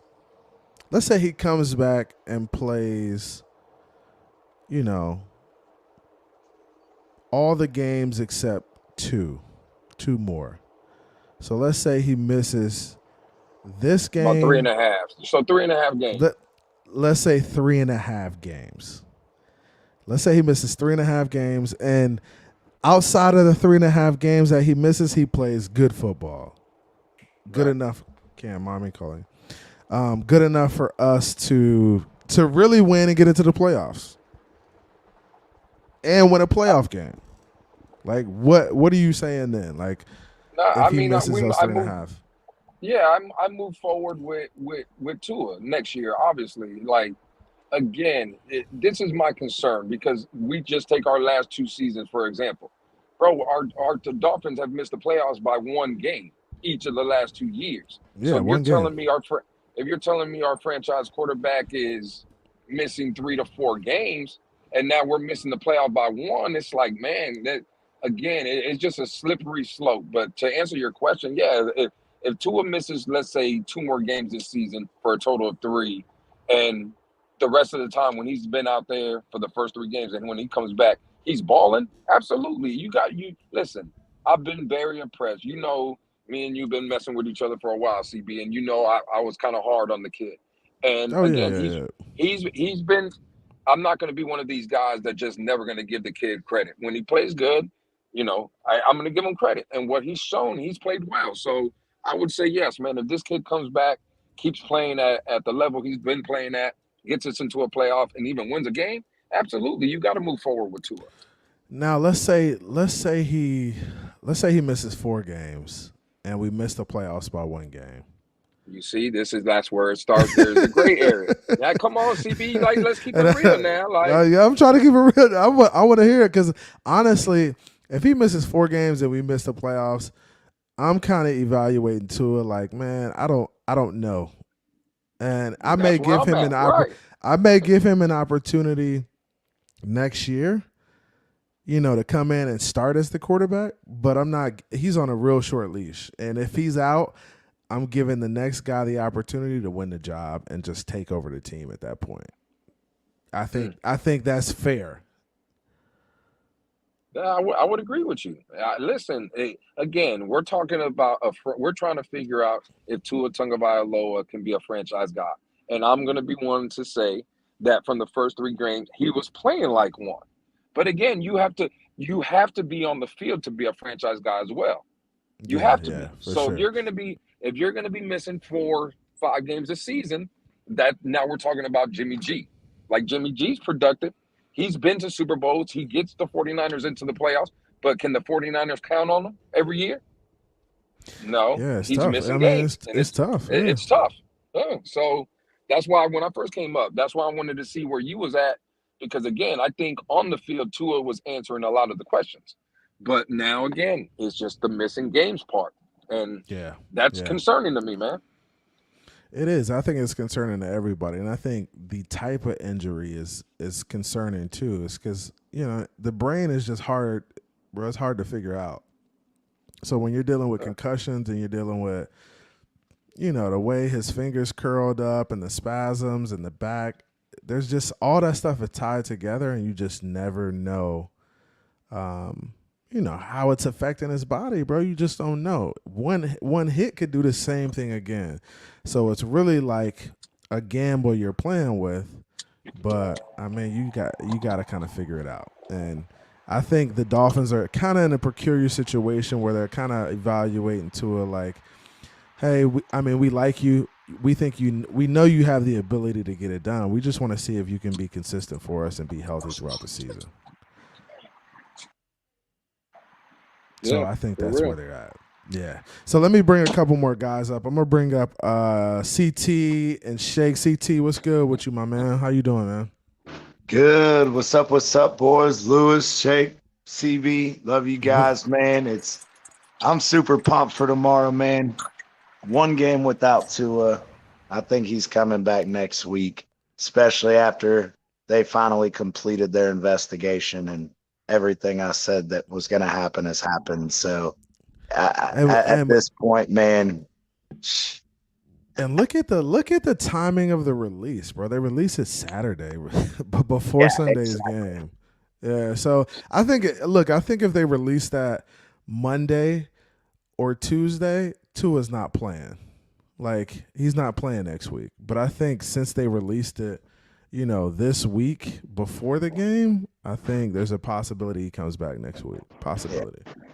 And I said this on so many platforms, bro. The fact that they fired that UNC and then they turn around and say they followed that shit to a T, bro. The NFL and the players, I think it's more the NFLPA is going to get their ass handed to him in a courtroom, bro. Man's going to get paid, dude. Oh yeah, he's got to get paid. But so I don't understand firing him if things were followed to the T. There had to be a hiccup somewhere, CT. Nah, the reason that they fired him is, bro, he knew what they were trying to do. Is they wanted him to be their scapegoat. And they wanted him to be the fall guy. Yeah, and so he was their own words were he was combative toward the investigators. And they said that's why they fired him. Bro, he knew you were trying to freaking throw him under the bus when he knew he did everything according to what you guys have written in the protocol. And of course he's going to fucking defend himself. Of course he's going to get shitty with you when you're trying to tell everybody that he did something wrong when he knows damn right he didn't do shit wrong. Bro, because honestly, that's your name in the profession, bro. Like, just imagine somebody coming out and say you didn't follow protocol and you getting fired as a result of it. But I would be combative too. Like, if I did everything that I was supposed to do, I would be like, yo, y'all not going to put this on me, bro.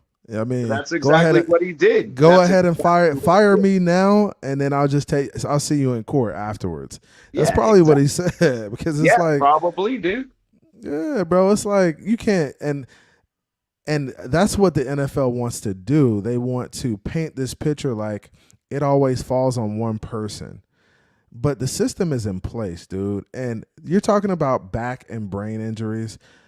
Like, stuff happens, you get injured, and you may feel good after that. Like, you may feel like nothing ever happened, but you could get hit again and something come up again. That's just the nature of your body. You just never know, right?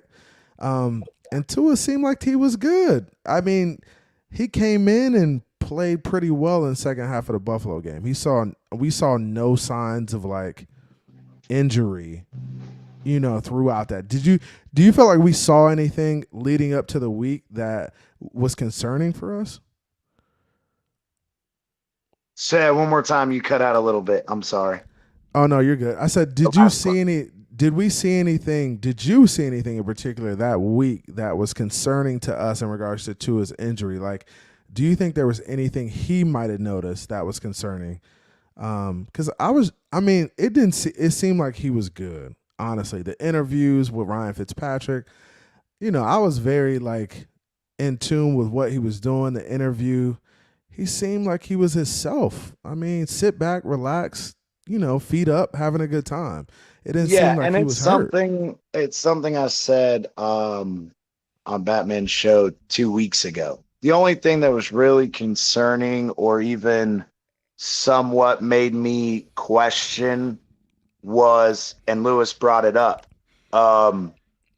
is that when he did hit, he did reach up at his head and not his back and whatever. However, again, like I've said, I made the analogy, every one of us in real life, we bent down underneath the kitchen counter to pick something up and smack the back of our head on the fucking counter, right? Yeah. You can smack your head and it not be a concussion or not be TBI, which is traumatic brain injury. You can get a knock and it not be serious. But guess what? You smack your fucking head on that counter, you're grabbing for it. Yeah, now, that's just human reaction, right?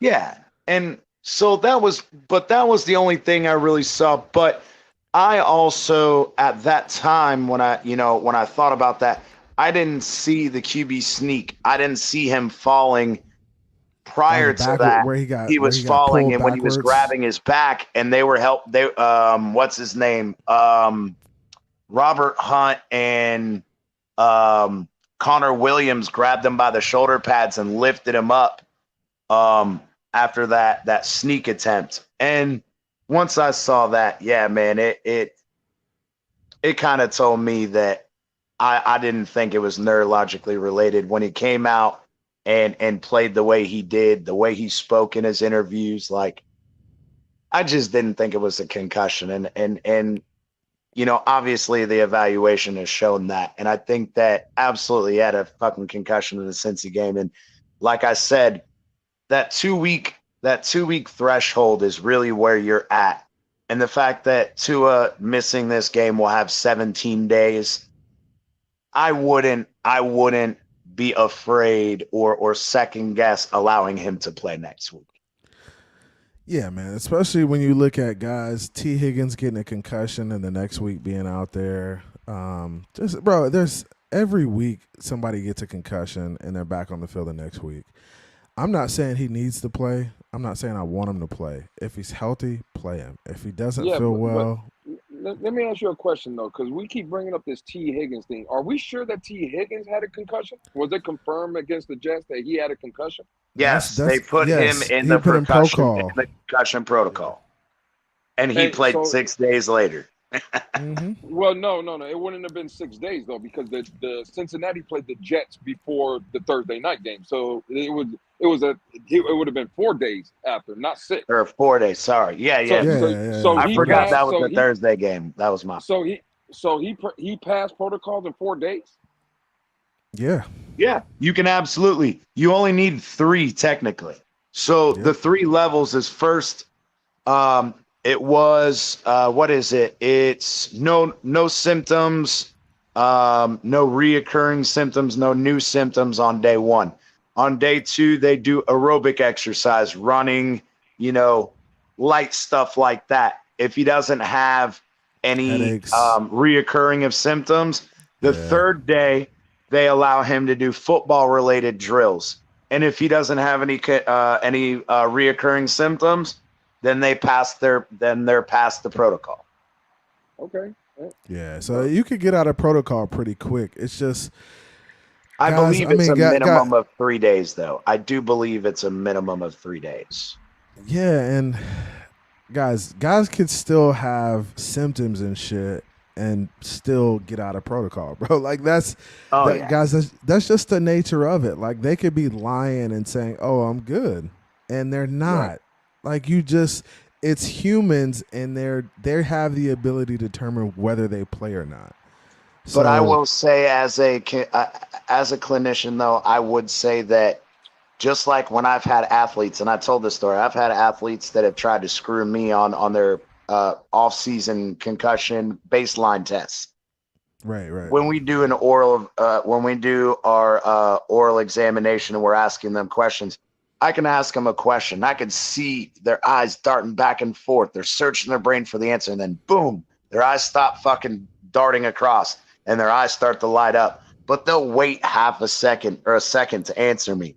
And I told one athlete, I said, "You continue to do this shit, you won't play at all." right, because he's trying because I'm not putting my ass on the line. I'm Yeah. not putting my ass on the line because you think that you're smarter than me. Nah, that's not gonna happen. And that's the thing, bro. It's tough, man. Shake, what's good, Mitchell, man? Turn your mic on, bro. What's up with you? Another beautiful day in Zamunda, you know what I mean? But hey, the one thing about that Buffalo game people don't realize too, taking into account, let's say Josh Allen would have scored that touchdown that he noodle armed. I was every confident in Tua that he would have within that minute run the other direction and scored a touchdown. That's how good he was playing that game. You know what I mean? But let me ask you all this question. Well, I wouldn't go that far, Shay. I would though. So I'm talking. Anyhow. I hear you. Hey, we could agree to disagree, bro. Absolutely, for sure. Go ahead. And that's how I feel, bro. But anyway. Yeah, I feel you. Anyway, like I was saying, you play football, right, CB? Yeah, yep. Has there been any like you've been suffering an injury, and because of your fight or flight, you know what I mean? You shake it off and like I'm still going. You think bro, you've been adrenaline with Tua too? Yeah. And that happens all the time. And I mean, you're in the flow of the game, so when you're in the flow of the game, I mean, sometimes you don't even feel it like that, and you could really be injured. And your adrenaline is just pumping, and you don't really feel the injuries until after the game, and the hurts until after the game. So, I mean, that happens, man. And then guys want to play. Tua's in a very difficult situation too, because he feels like he has to feel like he's being evaluated to either be the quarterback next year or not be the quarterback next year. I mean, let's be real about it. So the kid is under a lot of pressure to figure out, whether he's going to be the guy or not. I mean, can we all agree with that, or do we think? Absolutely. So I'm sure that's why he's fighting tooth and nail to get healthy and to get back on the field, because he's trying to get that extension. He's trying to set himself up to be a franchise quarterback, and you can't be a franchise quarterback on the sideline. You can't do it. Agreed. And he knows that. He knows that, hey, I need to be in the game in order to be the guy. And I'm sure he's itching to get back because he's playing well too. He's playing well. He's confident. He likes the offense. He likes Mike McDaniel. He feels like Mike McDaniel puts him in a position to be successful. So I'm sure that's why he's itching to get back. And I'm sure there's going to be a lot of guys that be like, oh, he shouldn't be playing. We should be worried about his health and worried about, him being healthy and his life after football. Bro, he's a grown-ass man. I let grown-ass men make grown-ass decisions.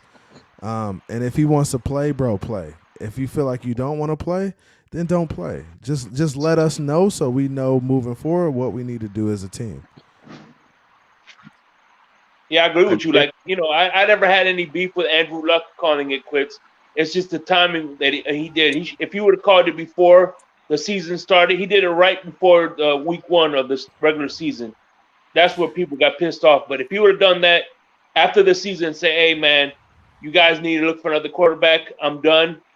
You know what I'm saying? Everybody like, okay, that's cool. That's your decision. Yeah, bro, that's real. How you feel about that, CT? I agree. It's, it's one of our, as clinicians, again, we can only inform athletes because in all reality, no team can require you to do something. That's just not how it works. And the fact is, they have the final choice. And I agree with you as far as the Tua thing. He's a grown ass man. He knows his body better than anyone else. And on top of that, yeah, I absolutely agree with the Andrew Luck thing. I think Andrew Luck fucked over the Colts by doing that. Yeah, and that's and the only hey, thing. That's his business. And hey, I'm glad you retired for your health, and that's great. But how you did it was kind of fucking dirty. Yeah, it was the timing of it, bro. Like, just give them an opportunity to move forward, so they could put themselves in position to succeed. So, I wholeheartedly agree with that. I'm fine with guys making decisions about their life and where they want to be, bro. We saw Patrick Willis call it quits early. I mean, he was a top 5 linebacker in the league, and he just said, "I'm done. Like, I'm done playing football." I respect decisions like that, bro. Like, if you got to do what's best for you and your family. If you feel like you want to play and you want to put yourself in harm's way, then feel free to do that. That's not up to me to make that decision for you. I'm not going to ever hinder someone, and I'm not going to ever, chastise somebody for saying they don't want to play or call it quits early. That's not our place. But that's what we're doing now, talking about Andrew Luck. It doesn't matter when Andrew Luck wanted to retire. The fact of the matter is he woke up one morning, whether it was week 1 before the season or week 14 or whenever it could have been. If you wake up one morning, and again, I played football, CB played football, I'm pretty sure Shake Money and CT has played some kind of sport. When your head or your mind or your body or whatever it is not in it, it doesn't matter when it is. What like what CB just said, is the timing to let the Colts maybe succeed. Well, if he would have played the rest of the season, or if he would have played the season, but his heart and his body wasn't in it, they're not succeeding anyway. You're right, but it's also, and I agree with you too in regards to that. Like, you could wake up one day and just be like, "Yo, fuck this, I'm done." Cause I'm done. That's it. Yeah, that could be you, but it just, you got to understand the ramifications that are going to come with that, with your timing. Because that's where my fault. Go ahead. Go ahead. You're right. Go ahead. I was going to say, this is where, again, like I said, with the time, and I think it's a little bit different. I get it. Yes. I played football, soccer, cross country, wrestled, whatever. I get that. But I think where I have a little bit different opinion on this, Lewis, is we're not talking about high school football. We're not talking about college football. We're talking about the NFL, and to the point where I get it. Your health, it's always take care of numero uno first. I get that. But to sit here and go through 3 weeks of the preseason and literally a week before the season starts, if hey, fuck this, I don't want to go through the grind of another training camp. That's one thing, right? Or, I want to, I'm never going to, I love my teammates and I'm never going to put them in a bad position. Well, by doing that, you did, because if you were concerned, it's not like, here's my whole thing. It's not like one day he woke up and realized, football's dangerous. No, Yeah. you knew that shit before. This is something you have been mulling over, that you have been trying to decide. So it's not like one day you woke up and was like, oh my God, I don't want to do this anymore because it's dangerous. No, you've known that it's dangerous.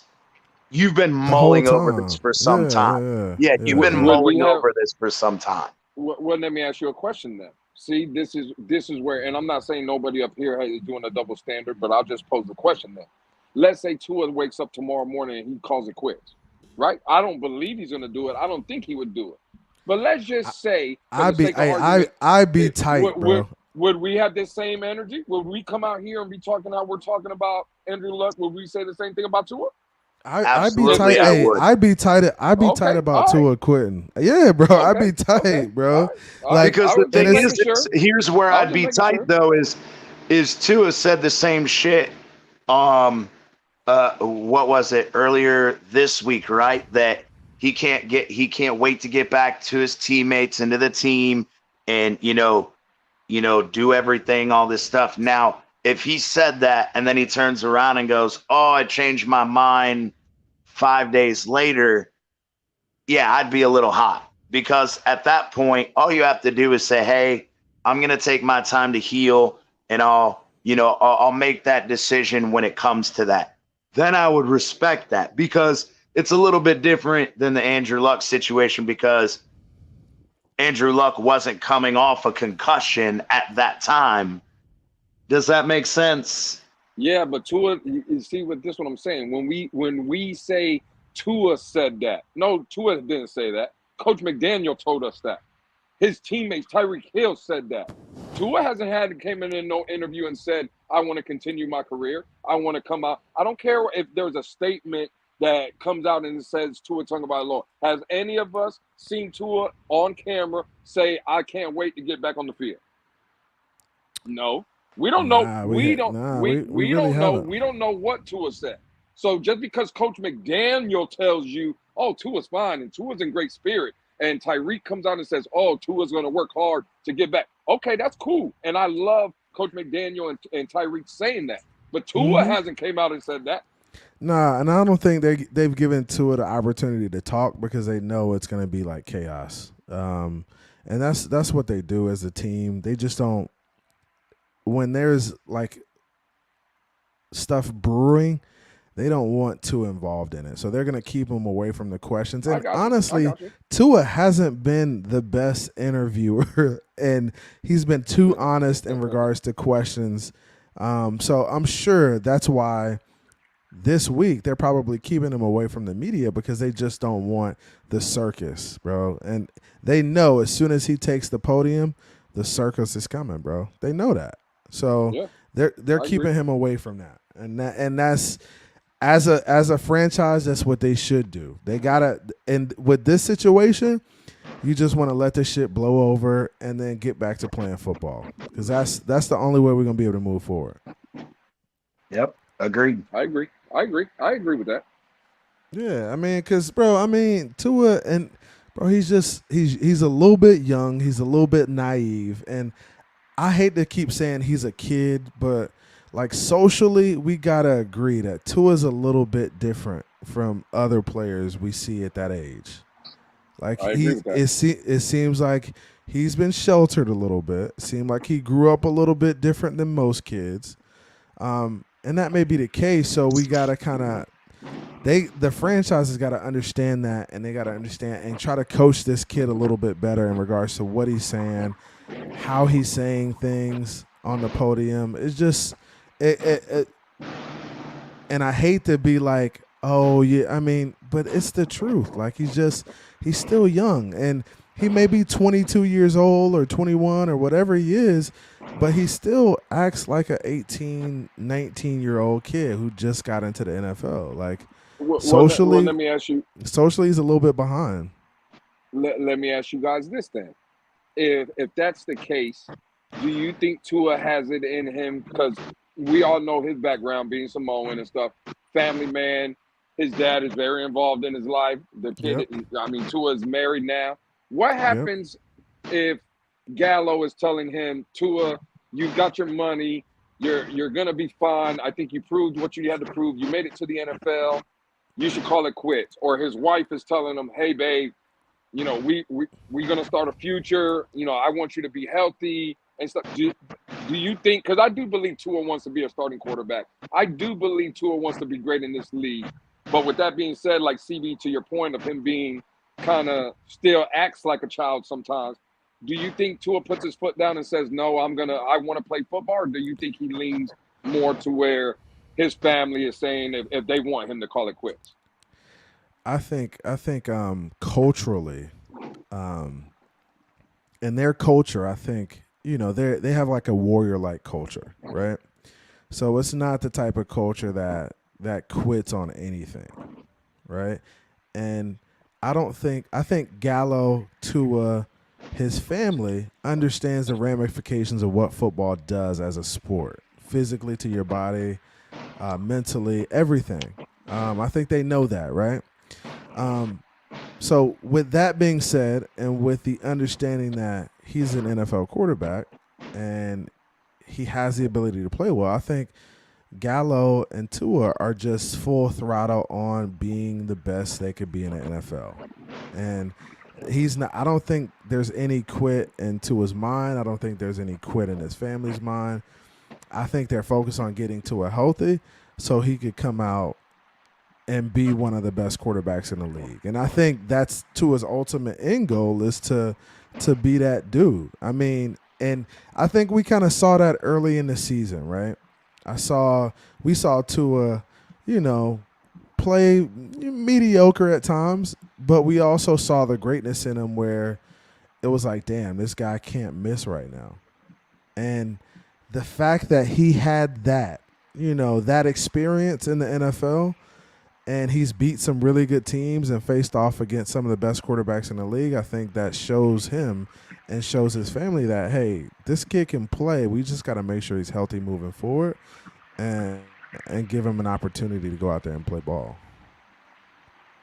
So I don't see him quitting, bro, at all. I just don't see that in him. Yeah, no. Yeah. I don't see him quitting either. Yeah, I agree.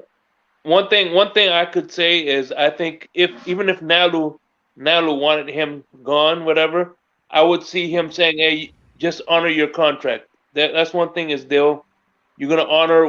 They're one of those people that honor your word. Your word is your bond. So he'll probably finish out his contract because I agreed to play a certain amount of years, and I'll finish my contract. But let me ask you this question, CBA3. Do you think that Tua could be like a Michael Jackson, where his whole childhood was, you know, Michael Jackson's whole childhood was about music, and he really didn't have a normal childhood like everybody? That could be like what Tua's whole childhood was football, so he never really experienced a normal childhood. Yeah, that's a good question, and that's a really good it's a really good conversation to have because we've seen these kids, these phenom kids, right? And we've seen these phenom kids, whether it was entertainment, whether it was acting, singing, musicians, whether it was football, basketball. We've seen the way they grew up, and it was different. And even when they got, you know, to places professionally, they were just different people. Like they didn't act the way normal people acted, and that's because they kind of had a different childhood. They really didn't have a childhood, right? It's like they didn't have the opportunity to play with the kids in the neighborhood. Maybe that's not the case with Tua. I mean, but we know like Michael Jackson and some of those phenom kids were just raised differently, and they just were different socially as a result of that. So I think that's a good conversation to have, and I think it's a thought that we kind of got to think about in regards to Tua, just because I think he was pushed a lot, bro, and I think his pops really pushed him to the point where I don't know if he had a normal childhood. You know, I don't know if, you know, he was really like, you know, kicking it like that with the kids in the neighborhood or just hanging out and playing video games and doing stuff like that, like stuff normal kids do. I don't know if that's the case. So I mean, it's a good question. I mean, I don't know if that's the case. I don't know what Tua's personal life was like, but I know the kid's a little bit different, a little bit different socially than other kids his age or other men his age. Because let me stop saying kid. He's a grown man, but other men his age, he's a little bit different from them. And I think even his teammates see that. I think Tua. And I think Waddle has this thing of like trying to get him out of his shell, right? Trying to get him to be more confident, trying to get him to take charge, right? And it takes people like this getting you out of your comfort zone in order for you to really get out of that shell. And I think that's what Tyreek is doing. He's really just trying to force Tua to be hey, I know you're used to being this, but hey, we need you to be this now. You need to kind of take charge, be a little bit more assertive, and kind of like get it going. And that's what I think he's around for. CT, I think you wanted to say something? Nah, I was just listening. Oh, okay. You were just listening? But what do you guys think about that? What do you guys think about him being a little bit socially different than everybody else? I mean, I don't know if it's social per se. I think it's more of just his upbringing, like you said. I think that in that culture, they're raised to be honest and respectful. Respect their parents, do as they're told, do as their parents wish them to do. And I think that in that same thing, with Nick Saban and the way Nick Saban, treated Tua and all that, and then coming into the NFL where it's not that you don't have a personal relationship with your coach, but it's not the same thing as high school and college, where these coaches are more oriented around helping you towards your future, where in the NFL now is your future, if that makes sense. Yeah. I mean, it does make sense. So for me, I just think that Tua had to learn how to adjust from that high school, college atmosphere, his upbringing, into now you're in the real world, just like every other 18-year-old kid. Parents protect them. We do all this stuff for our kids until, they're at that age, even if it's with my teenage boys around 13 years old, I'm like, all right, I'm going to start teaching you how the real world is, because it's not what you think it is. And there are some kids that are a little late to that party, if that makes sense. Yep. And that's what happens, man. Sometimes kids are just late to the party and they get it later. But yeah. Yeah, but I think he's been sheltered though. That's what the problem is. Like, to CT's point, his son turns 13 and he's gonna start teaching him how to be in the real world. Like, I got an 18, 16-year-old. They're men already. Like, my 16-year-old, he's gonna carry himself like a man. I just think Tua's always been sheltered. Like, even now, like when I brought up the argument about Gallo being in the building or Gallo just being around Tua so much, I got pushback. Oh, well, that's how the culture is, and that's how. Well, bullshit, because Gallo also has a son that's in college playing at the University of Maryland, and I don't see Gallo over there like that. You know what I'm saying? It's like, listen, Tua said it himself. I think his one of Tua's sisters at Alabama as a freshman. Why ain't Gallo over there with his daughter? I think it's different with the first child too, though. I mean, oh yeah, you know that. I think you know that, Lewis. I mean. Well, but you gotta eventually you gotta branch them off though.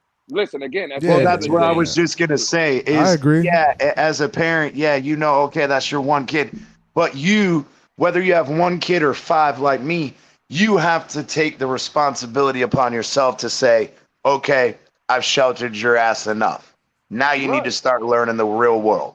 Yeah. 100%. So that's on the parents. I think that's on the parent. And see, you got to look at the situation last year too, right? So we understood this Tua Flores dynamic. We could all agree that, hey, we don't think it was the best situation for either of them. I don't think they had a good relationship. Can we agree on that? I agree. Oh yeah. Right. So we can agree that they didn't have the best relationship. So I think Gallo being around more now, or just being around in general, maybe as a result of what Tua experienced last year in the NFL. I mean, that could be. I don't know if that's for sure. It's just like, man, you want to protect your kids. You want your kids to do well, right? And like we look at LeVar Ball and the Ball brothers. Like people jump on the Ball dad all the time about how he's too involved. I mean, he's a father who loves his kids and wants the best for his kids. Like, are we really mad at that man for wanting that? I mean, is there a such thing as a father being too involved? No. See, right here. CB, I've heard you say you got to take your son to football practice. I expect you, CB, as a father, to be at little man's practice every game. His high school games, I expect you to be there, right? Even in college, I expect you to be there. But eventually, little Cam, because I think that's his name, Cam is going to get to the point to where, hey, I don't need CB as the dad no more. You know what I'm saying? It has to, like LeVar Ball. Look what Lonzo, his first year when he got to the Lakers. Look at the pressure that kid was on because of his dad. You know, you could be LeVar Ball, the Chino Hills father. You know what I'm saying? When your sons are playing at Chino Hill. But once Lonzo signs that contract and becomes a Los Angeles Laker, bro, you got to fall back because now it's on Lonzo. And it's the same. Like Gallo did an amazing job with Tua. Look at the man that he raised. I would want my daughter to be with a man like Tua Tagovailoa, right?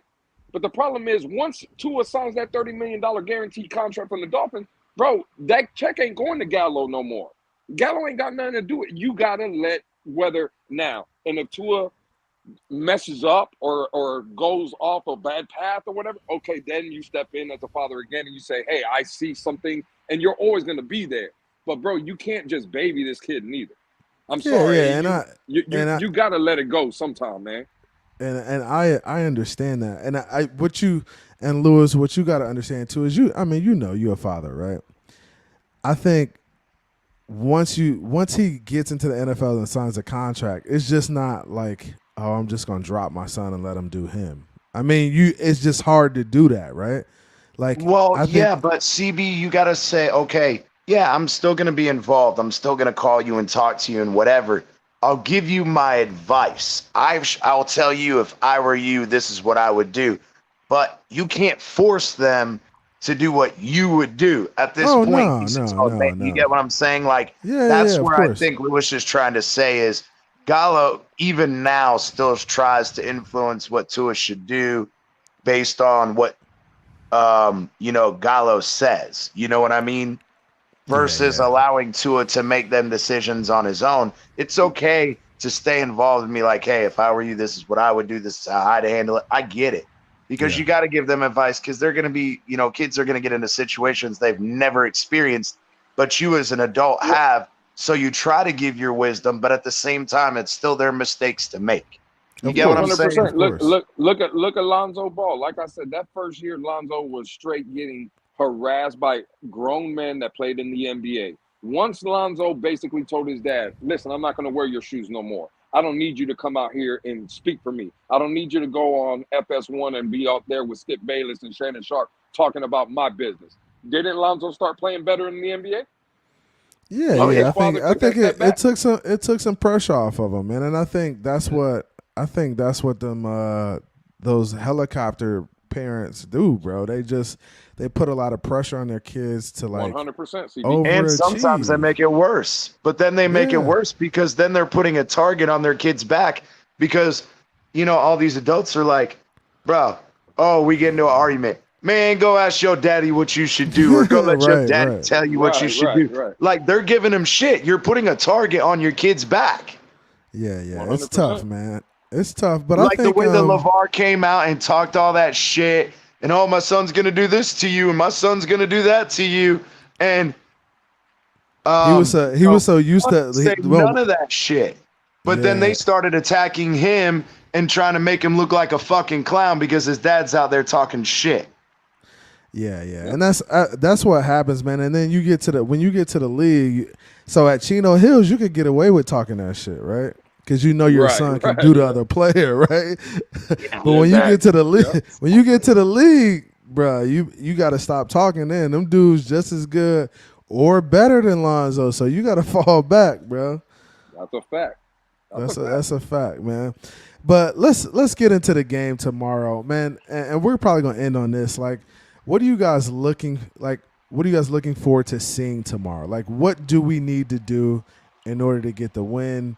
Do you think we could get it done? Do you think we're gonna struggle? I'll start with you, Shake, and then kind of give me your final take as well. Just kind of lump those both in. Like, what do you think tomorrow's gonna be like? And give me your final take as well. Well, I think it's going to be 24. 21, Miami wins this one. But what I want to see is Jalen Phillips finally becoming the monster that he is and start to get into the quarterback. I want to see them confuse him with more like zero blitzes and then drop back. Zero blitzes and confuse Zach Wilson. He's still a young quarterback, so you could even confuse him more than you would Joe Flacco. And my final thought would be, at the end of the day, man, what people need to realize, this ain't American Idol, where Dolphin fans takes votes to see who QB1 is. Whoever the quarterback is going to be is who the Dolphins choose. We have no control over who the quarterback is, so there's no need to argue about who do you want to see as quarterback. At the end of the day, we don't have no we have no control over that. So fins up, fins up, baby. Kill them Jets. Hey, appreciate you coming up, Shake. It's always love, man. Appreciate you, Shake.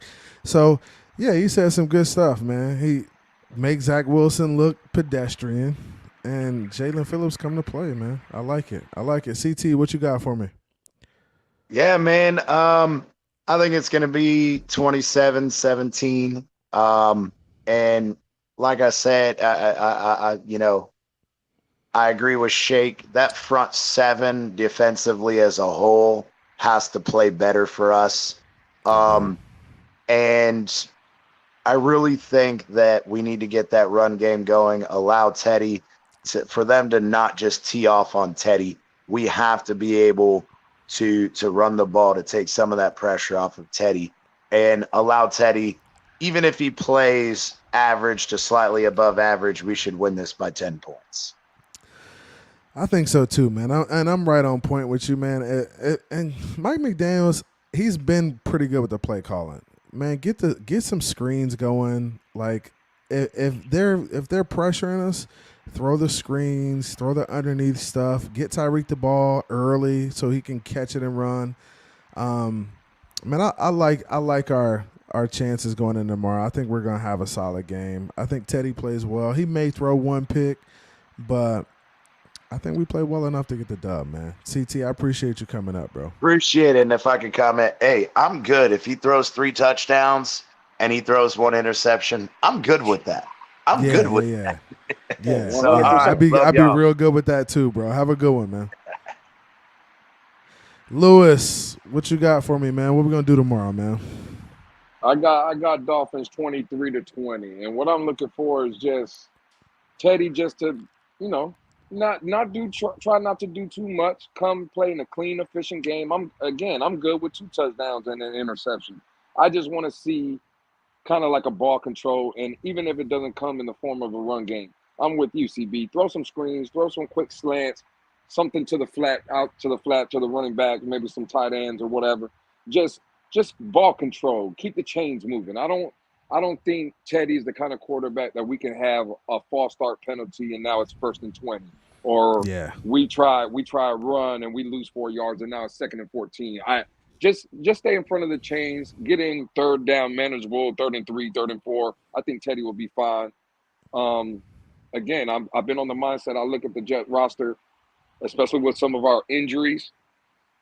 I think it's closer than what people think. So I'll go. I still think we pull it out 23-20, but I just want to see Teddy don't do too much, man. Just come out, play an efficient game, and I think we'll be fine, man, if that happens. So Yeah, I like it, man. I think you're right in that realm. I think we win a little bit bigger than 3 points, but I think I think we'll be good, man. I think we'll be good. I appreciate you coming up, Lewis. Hey, it's always good conversation with yeah, you, bro.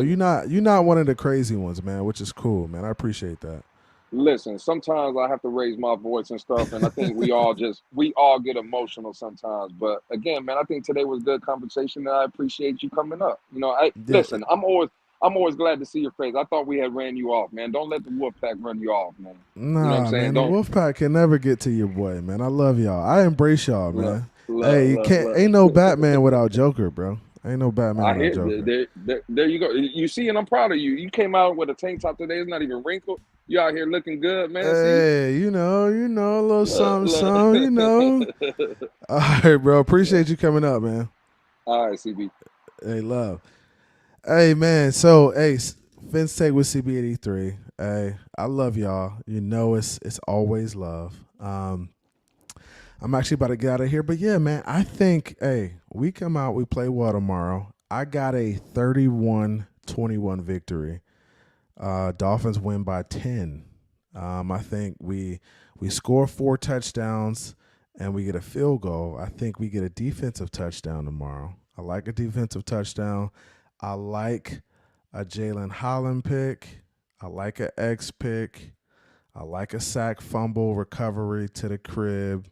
Maybe by Melvin, maybe by Phillips. Let's get it done, man. We got the opportunity, and I love it. Another opportunity to come out, perform, play well. Cincinnati game, we should have won that game, but it's a learning experience. We faced adversity. We understand. Hey, now we lost the game. We understand what it's like to lose. No more pressure, right? Go out, get the job done, play well, and get off the field. It's a business trip, right? You go up there, take care of business. You come back home and get ready for the next week, man. We got Minnesota next week. Hopefully we get Tua back. If not, we rock with Teddy or Skyler, whoever works out. And we get the job done, man. Hey, but it's fins up always, man. Always positive, always looking up. Hey, we're still 3-1. That's something they can't take away from us. There's not a lot of teams in the NFL right now that are 3-1. We're still in a really good position, better position than we thought we'd be in. Even with Teddy going, even with Tua going down, we still have the opportunity to win the Cincy game. So look at where we are as a team, man. You got to really appreciate it, man. Hey, happy birthday, man. Hey, give Aladino Moss, is that Mouse or Mask? Give Aladino a happy birthday in the chat, man. How old are you, bro? Happy birthday. Big win tomorrow for your birthday, man. Get a 10-point victory for your birthday. I appreciate you guys coming out tonight. It's always love, man. It's Finn's Take with CB83. Hey, we here, man. Maybe we can see the Teddy glow tomorrow, man. Can we get the Teddy glow tomorrow? Teddy, show me something, baby. Show me something, Teddy. Show me the...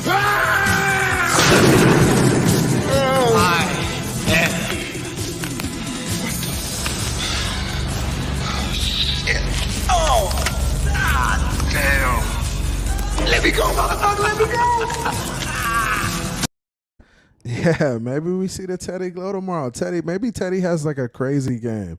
We'll see, man. I'm looking forward to it. Hey, happy 54th, man. Happy 54th. Hey, I know you don't look 54. I know you're a young dude. 54, going on 25, man. Happy birthday to you, bro. Appreciate you coming out. It's always love. Hey, before you guys roll out, please hit that like for me. I had like 40 in the room at one time. Hit that like for your boy on the way out. Appreciate y'all. It's always love. Trying to get to that 1,000 mark, man. Hey, we almost there, man. I appreciate y'all. It's always love. It's Finn's Take with CB83. Happy birthday, Aladino. Shout out to everybody in the chat. My man Woo, my man Raul.